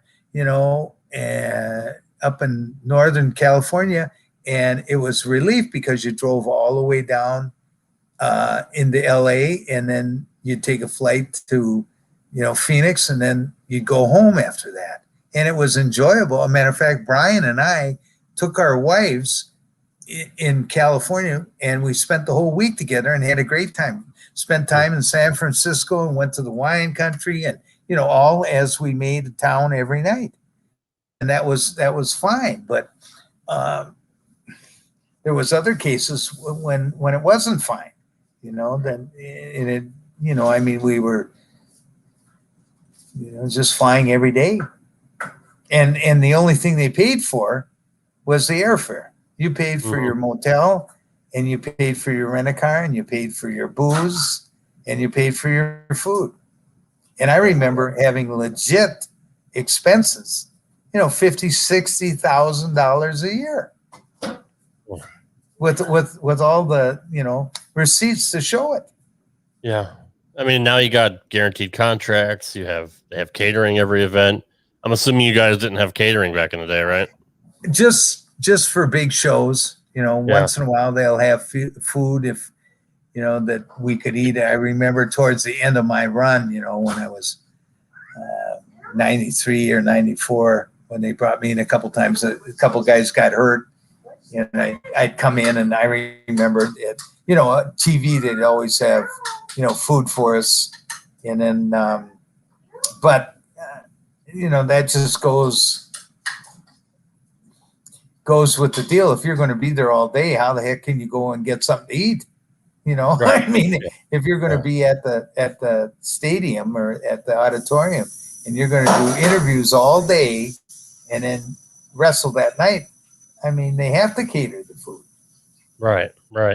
Now, back in the day, you guys would spend, a weekend doing TV. They would tape several shows back to back and put them on syndication. But, once Raw launched and they were live every week, they weren't doing as many cities as they normally would. TV kind of dictated where they would go. They'd still do, house shows here and there, but the schedule had changed quite a bit since when, you guys were running it back in the 80s. Why do you think Vince kind of lightened the schedule for everybody? Was it just because of TV, or was it because Probably the whole logistics. Not the boys, right? It's all about it's all about the logistics of the TV and flying this and flying that. And I remember, at each TV, Rob, you get an envelope with your name on it, and there was airplane tickets, for 2 or 3 weeks in a row. Yeah. And they had their own travel service. So, Right. They booked all this stuff, and oh man, when I look back at it, I really don't know how we did it, because, you got in it was sort of a groove, and then you just did it. Right. Right. Who were some of your favorite enhancement guys to work with, like, Dusty Wolf or Barry Horowitz or Oh gosh. Oh, Iron Mike Sharp. Iron Mike Sharp hit me in the mouth with an elbow and cracked 2 roots of my teeth. And consequently, I had to have 2 root canals, and then those teeth died, and I had to have a bridge put in. But Mike was a good guy, and he died just a couple years ago, I think. Yeah. Nice guy, and his dad worked, and he was a tough son of a gun in the ring. I mean, he beat the dog snot out of you, and he was good. And there was I'm trying to think of who. We used to have a couple good guys that we used to work with that really. Barry Horowitz he'd always tap himself on the back, It was part of his deal, Yeah, I said, hey, Barry, and he'd go like that. Yeah, it was a good match, wasn't it? I'm tapping myself on the back. But and another good worker who recently died was Barry Orton. Yeah. He was good in the ring. He just, he was undersized, and he had a lot of good, he had good timing, and just they never did anything with him, but he was good. Geez, I can't really think of anybody that stands out, other than Mike Sharp and Barry, and I know there was a couple other guys there, but and we all tried to have good matches with them too. I mean, there wasn't any guzzling, you'd try to give them and have a match, let them heal you, and then make a comeback, and, do something, and not just beat them outright, but, sort of trick them, and boom, a quick 1, 2, 3, and they kick out. Right. Right. Yeah. But then you got guys like your buddy Barry Darso and Bill Eadie, Demolition, just beating looking like they're beating the crap out of it. Well, actually the Road Warriors, them too, were the instigators of that, and they went in the ring and they just pulverized guys, and they did. I mean, they didn't take care of them, and consequently, I tell you though, it's funny because toughest guy who I ever came across in wrestling, in bar anybody, I mean football, any sport, was Haku. Yeah. He, I tell you, if you cause any problem with him, he would hurt you. I mean, he'd almost kill you. Yeah. Well, what's his name? The kid from Oregon. He went as the Funk Brothers. I'm trying to think of his name now. Damn near pulled his eye out of him. Cripe, he was from Oregon. What the heck was it? Jesse Barr. Yes. Jesse Barr. Yeah, Jesse Barr. Yeah. He and Haku got in a fight, and Haku went outside and slammed him on the concrete, and then drove his thumb right through his eye socket. Popped his eye. And I mean, Haku, and nobody messed with him. I mean, these tough guys, like the Road Warriors and these guys, if they thought that they had to mess with him, everybody gave him respect, because he was. I mean, he would. I remember we were in a bar in Cleveland, and it was this. There was this guy, Slaughter. He was a wide receiver. He had a bar downtown, and the football players and the wrestlers that go there. So Brian and I are there, and Haku was sitting next to us, and Haku used to drink cognac and Coke. And he had a couple of them. And there was a couple of the Browns football players that were sitting behind us. And they were big guys, too. And they're yakety yak about wrestling. Oh, wrestling's this and wrestling's phony. And all of a sudden, cool. He sits there and he puts his drink down and he says, "That's it." And he walked over to him and he looked at him and he says, "Fellas," he says, "you're here for a good time. We're here for a good time. I want to say one thing." He says, "If I hear any more shit about wrestling, there's going to be trouble." And they didn't say nothing. And he walked back and that was it. Nobody said nothing about wrestling again. And these guys were, 300 pounds. There was 2 or 3 of them that were, and that's the type of guy Haku was. He wouldn't care. I mean, he'd let you have it, and he'd try to kill you. He'd grab your throat and try to pull it out. And he was 6'3" and 295 pounds. And right. He was agile as a son of. I remember when I worked with him in Japan. He was 18 years old, and he was a little thinner. He was probably 230 then, and he was training to be a sumo, and he was working for Baba. And I was working in this match. And all of a sudden, something and you didn't talk too much, because of the Japanese, and he could speak about 4 languages. All of a sudden, he threw me off, and he hit me with a drop kick. And I thought he damn near knocked me out. And as he went to cover me and kicked me out, I says, "I'm supposed to give those, not take those." And he looked at me and he smiled. but he was only 18 years old then. And he was, he's down in Kissimmee, Florida, or Kissimmee, whatever it's called. And he was selling, I think, cars. He's been selling cars, but I saw him. Oh God, we were in a town. What the hell did they do? Try to scare people into getting cars? Yeah. Well, I don't know. There must have been some Tonganese or South Island people in that part of Florida. He was intimidating, to say the I can't imagine he was a nice guy, and he said, "I put my wife through so much problems," and he says, "I just thank God she loves me," and he has his kids there, and I thought, oh boy, I wouldn't, nobody wanted any piece of Haku. Another intense guy was Randy Savage. Did you have many dealings with him when you were up in New York? I felt sorry for Randy because, his dad, who, had wrestled down south all of his career. And I think it was Angelo Poffo.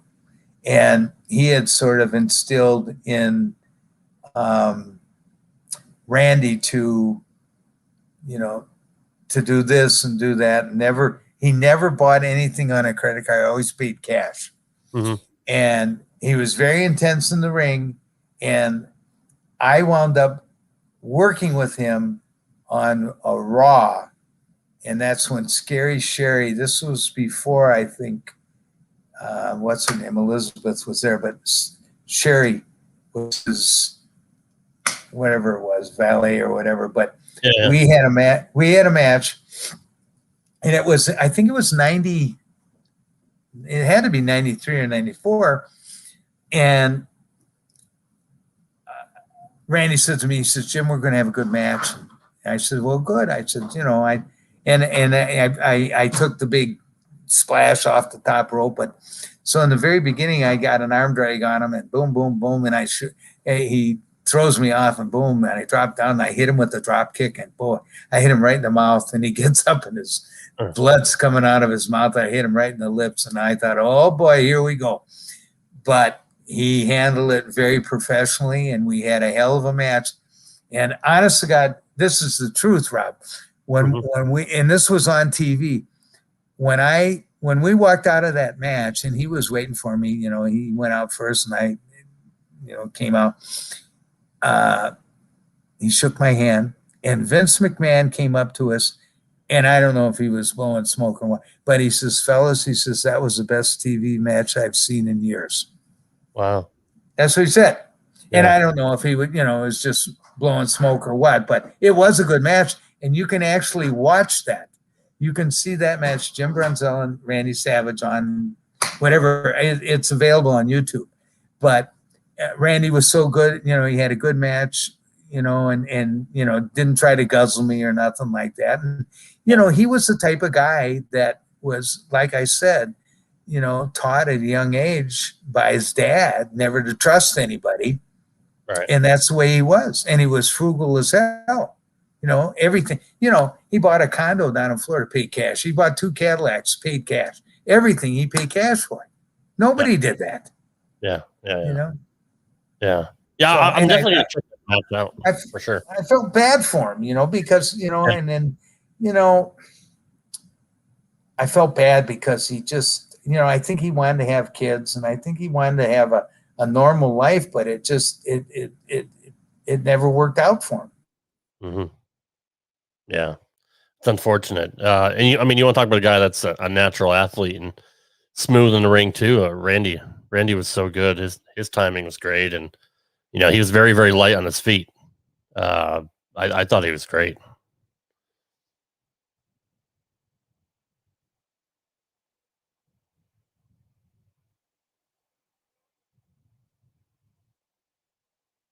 Mm-hmm. Looks like we lost signal here.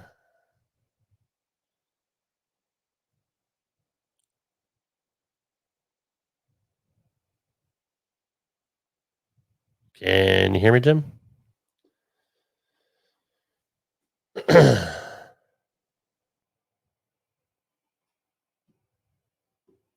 Sorry, guys. Hopefully Jim will pop right back in.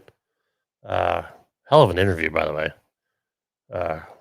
He did freeze, yeah. I'll get to your question, Canada Spaceman, here when he pops back in. But guy loves to talk. I love talking to Jim. We didn't plan on going this long, but he's such a good guy. Loves to tell stories. Hopefully he'll pop the link back on.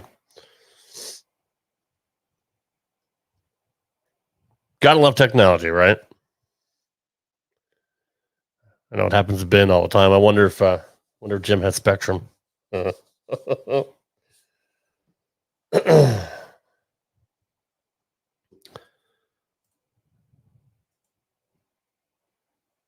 Send him the link once again.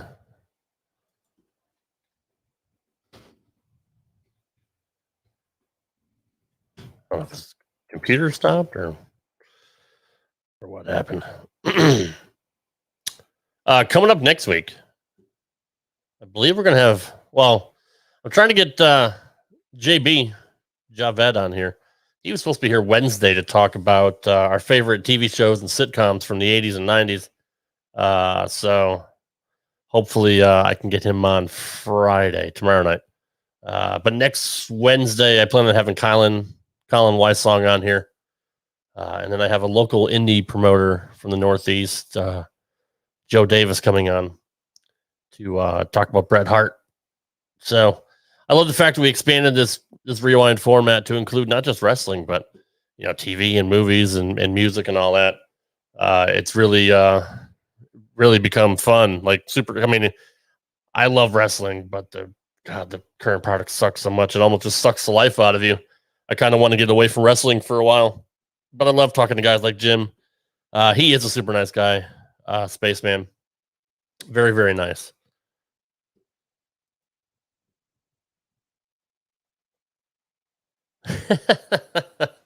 Yeah, TV isn't the same now as it used to be. It really isn't. There aren't even that many sitcoms on anymore. There used to be a ton of them back in the 80s and 90s. There we go. He's back. Yeah, I don't know what happened. Yeah, not sure. It must be time to go. Look, it's almost 9 o'clock. So your wife giving you a go home cue? No. Yeah, I didn't put it already. Oh, did she? Well, God bless her.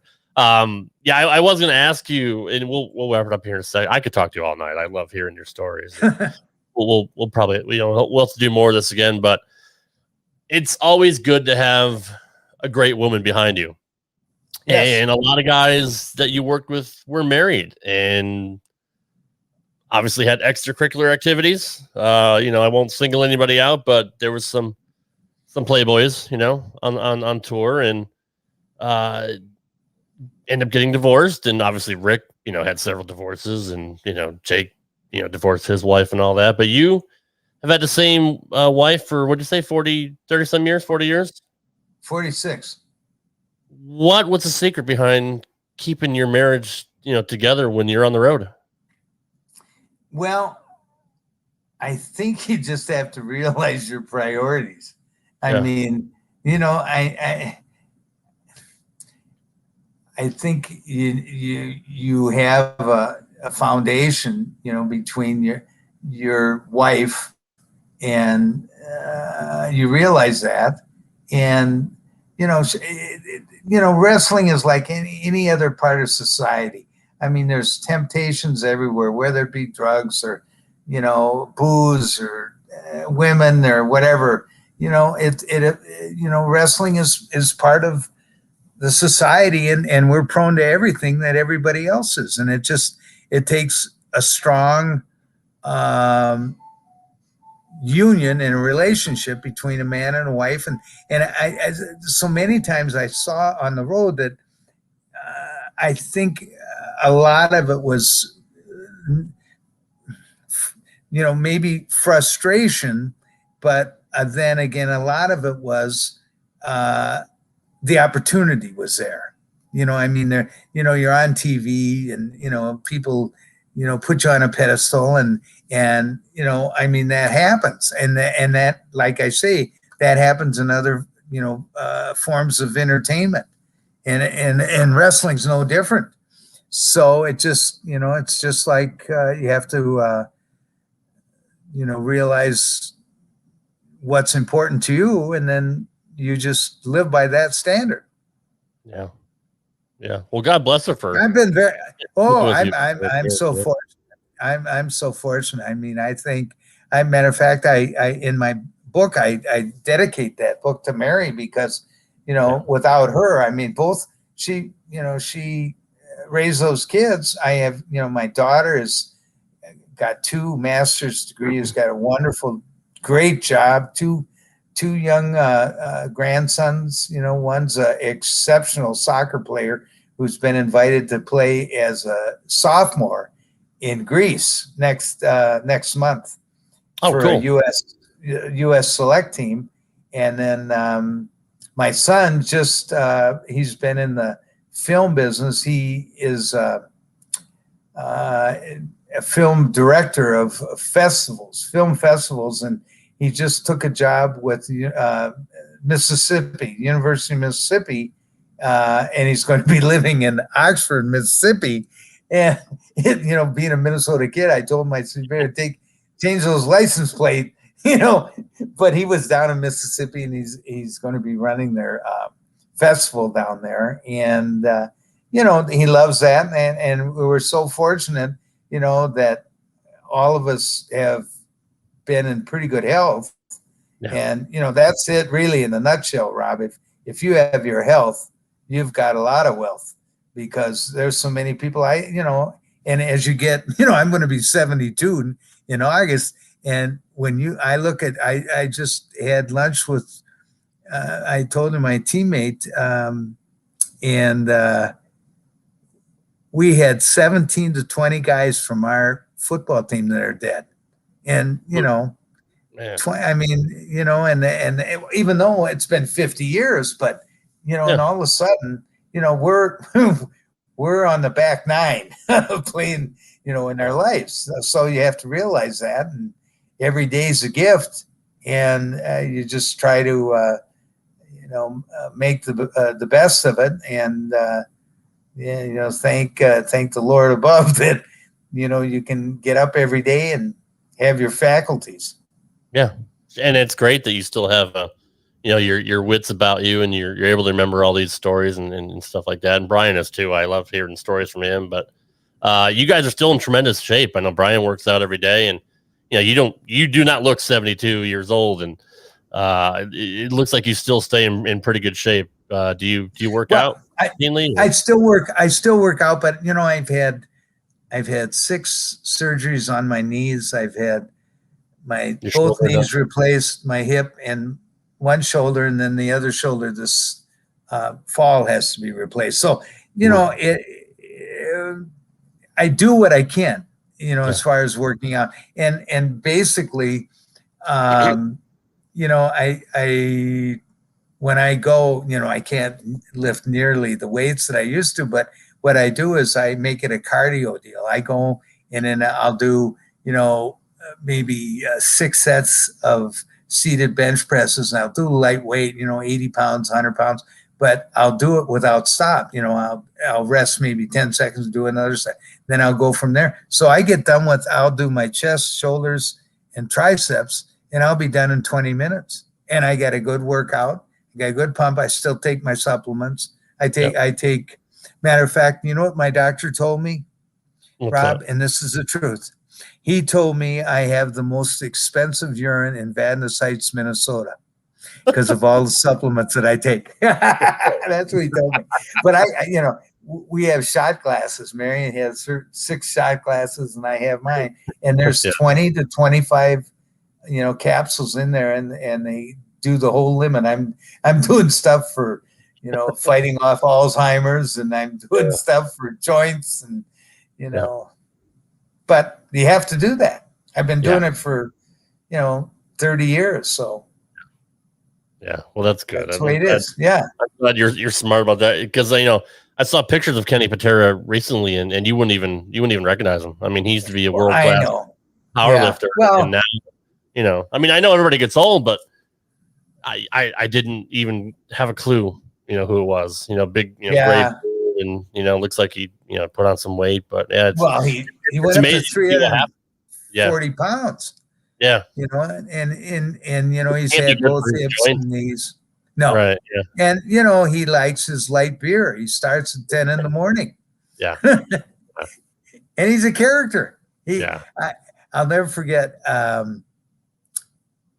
Brian called me, and you know, he's the president of Cauliflower Alley, and he says Patera's donated some money, and he says all of a sudden he called me and he says, you know, I've never got any award, you know, for being a wrestler and this and that. And so Brian says to me, what do you think we should do? And I says, well, I think what we should do is we should have award and a trophy of a finger like this on a man, and then have the caption, "The Last Angry Man, Ken Patera," because that suits him. He's the last angry man. You know, and he's a character. Honest to God, he's still. And you know, Ken Patera is a smart person. Yeah. He is very intelligent, but he's so his politics and he's, you know, I've known him so long and he hasn't changed a bit. But he used to call our house and he'd be hammered and he'd leave all these horrible voicemails.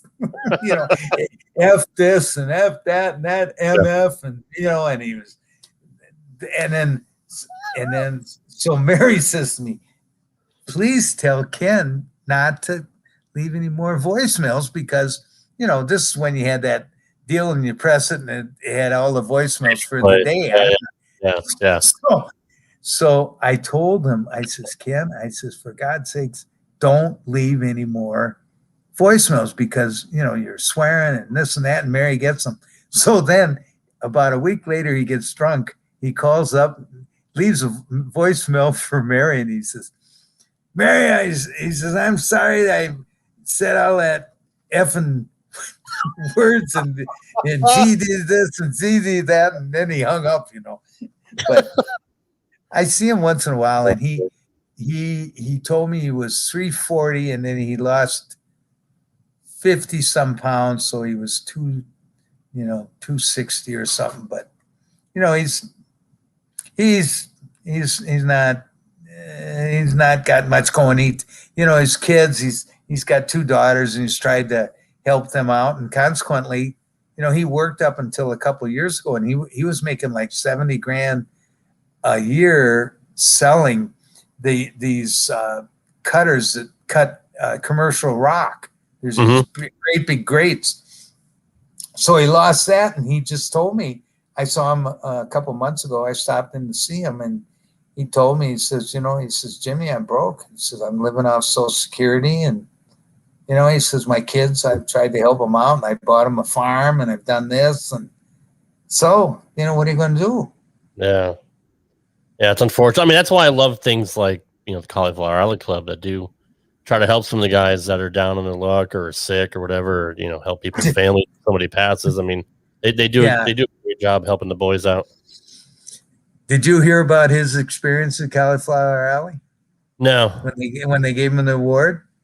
No, well, he'd been drinking 2 days straight, and he was playing, I can't remember, blackjack or something, or slots, and he comes to the award, and he had sweatpants on and the same T-shirt that he had on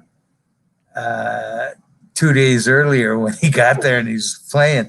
And here's what this is the honest to gospel truth. He says, right off the bat, he gets the word, and he says, I want to tell you something right now. He says, over in that corner, he says, I couldn't make it to the bathroom. So he said, I had to pee in the carpet on the corner over there. That's what he said. And honest to God. And then he goes on and on. He goes on and on. And he's just rambling. And Greg Gagne says, Ken, please. He's yelled to him. Yeah. And Ken says to Greg, he says, Greg Gagne, you shut up or else I'll take back everything good I said about you. That's what he said on the mic, So finally he got off, and I thought, oh, God. And Brian Blair, who's the president, thought, oh, right. Yeah. But here, he peed in the corner. Wrestling. You gotta love wrestlers, right? I mean, they're a different breed. For sure. Yeah, for sure. Yeah. Well, Brunzell, I appreciate you taking this time out with me. I know we probably went longer than expected, but I mean, I could talk to you all night. It's like, I enjoy talking, Robin, and it's always good to reminisce. And I know you're a big fan, and I appreciate your having me on. And I'll continue sending you those. I got a great one for tomorrow on a Bruce video. I'll send it to you. Yeah, awesome. Looking forward to that. Okay. Is there anything you want to plug before you go, or? Well, just the book. It's available at Blurb, BLURB, and all you have to do is punch that in and then put Matlands, and it'll send you right there. It's $25, and I don't know, a couple dollars, in shipping, and like I said, I'm going to order. I think 25 or 30 more books. It was funny because I went out to this live auction out in Connecticut, and for 6 hours, all I did was sign, and I sold 3 pair of tights, Rob, $650 a pair of tights. Oh wow! Tights. The bead tights, and then I sold 20 of my books. And, I made like $600 an hour for 5 or 6 hours. And I thought, geez, this is a great gig, but then I ran out of books. Yeah.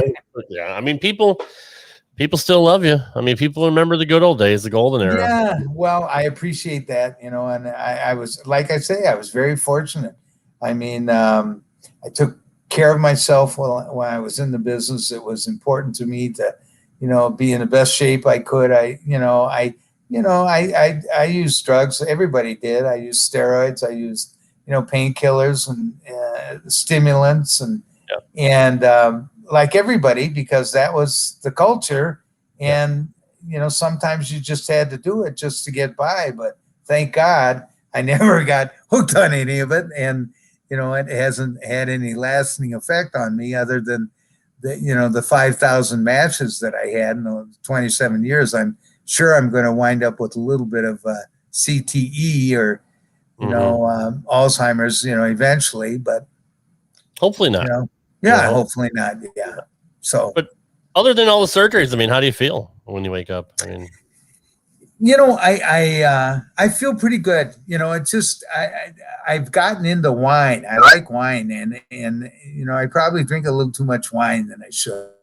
Yeah. And other than that, I maintain my weight. I'm still, 220, 225. And although it is getting harder to walk, my knees are, it's just, I've had probably so much surgery in my knees that the blood flow through scar tissue is just not right. And I have a lot of neuropathy in my knees and down into my ankles. So, but that, it could be worse. It could be in the head. So yeah. No, you're right. Other than that, yeah. I'm very lucky. I had a great career, got a great family, had, a great upbringing. And I just feel very, very fortunate that, that the good Lord smiled on me and my family. Well, you're one of the good guys, Jimmy. And I treasure, anytime we ever get to talk, and we definitely got to keep in touch. I'm horrible about keeping in touch. Yeah. Well, me too. Hey, everybody's got their own thing, and everybody's busy and, things happen, but I'll do this and, every other couple months for you, or a year or 6 months. I enjoy talking wrestling. Well, I appreciate it. And I love hearing the stories too. So, and I'm sure you got good. plenty more. But thanks for coming on, Jimmy. I really do appreciate it. And I'll keep in touch with you. Okay, Rob. Thank you. All right. Peace. Yes, sir. Yep. Peace, buddy. Take care. Bye. Bye.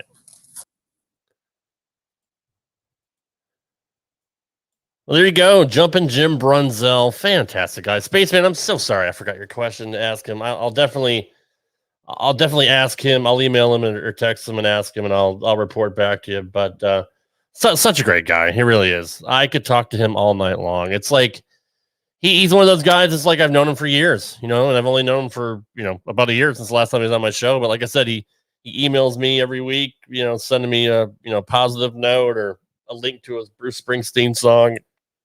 Just such a cool guy. Like I told him, I said, growing up as a wrestling fan as a kid, it's kind of cool that the Killer Bees are my friends. I talked to his old partner, B. Brian Blair, down in Florida. He lives right near my dad. So when I go visit him, we're gonna hook up. But I never thought as a kid, and I'm not blowing smoke up my own ass or trying to name drop, but just the fact that I have former wrestlers' phone numbers, that I could talk to, or text every now and then or whatever.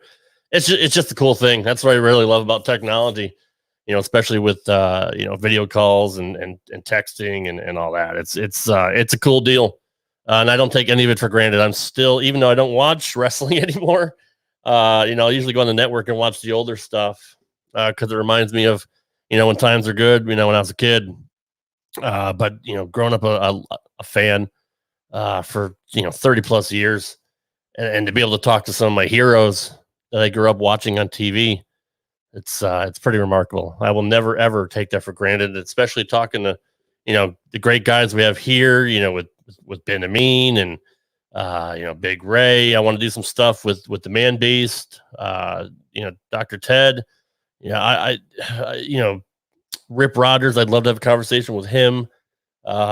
Stevie Richards, Stevie Ray, everybody we have. I mean, I was fortunate enough to talk to Vince Russo and, exchange numbers and text him every now and then. I mean, it's a cool deal. It's a cool deal. Deep down inside, I still love professional wrestling, and I always will. I still check out videos from the current product. I might watch a SmackDown every now and then, but to sit through a 3-hour show like Raw, fuck, I can't do it. I can't do it. It just insults my intelligence as a wrestling fan. Just and watching AEW, I can't. I mean, it's funny. There's so much wrestling going on nowadays. Everybody says, "Oh, it's the greatest time to be a wrestling fan." Why? Because you have 15 hours of content? Just because you have 15 hours of content doesn't make it good. And a lot of it is not good. And maybe that's just me being an old fogey and loving the old days of, telling a fucking story in the ring and having great psychology and doing things that make sense instead of just what is the next fucking spot. How can you top this? And then you got 26 people injured in AEW in the last year. somebody's doing something wrong, and no one is held accountable. And I gotta get off my soapbox because I can rant about this all night. But this show went longer than expected, but it was still fun because Jumpin' Jim Brunzell is a class act. He's a super, super nice guy. I'm proud to call him a friend, and I could listen to his stories all night long. He's that damn good. So like I said, coming up, hopefully Friday night as I'm recording this, tomorrow night on the 11th of June, I hope to have JB Javed on here from the Cage Theory podcast. Hopefully he'll be on to talk our favorite TV shows and sitcoms from the 80s.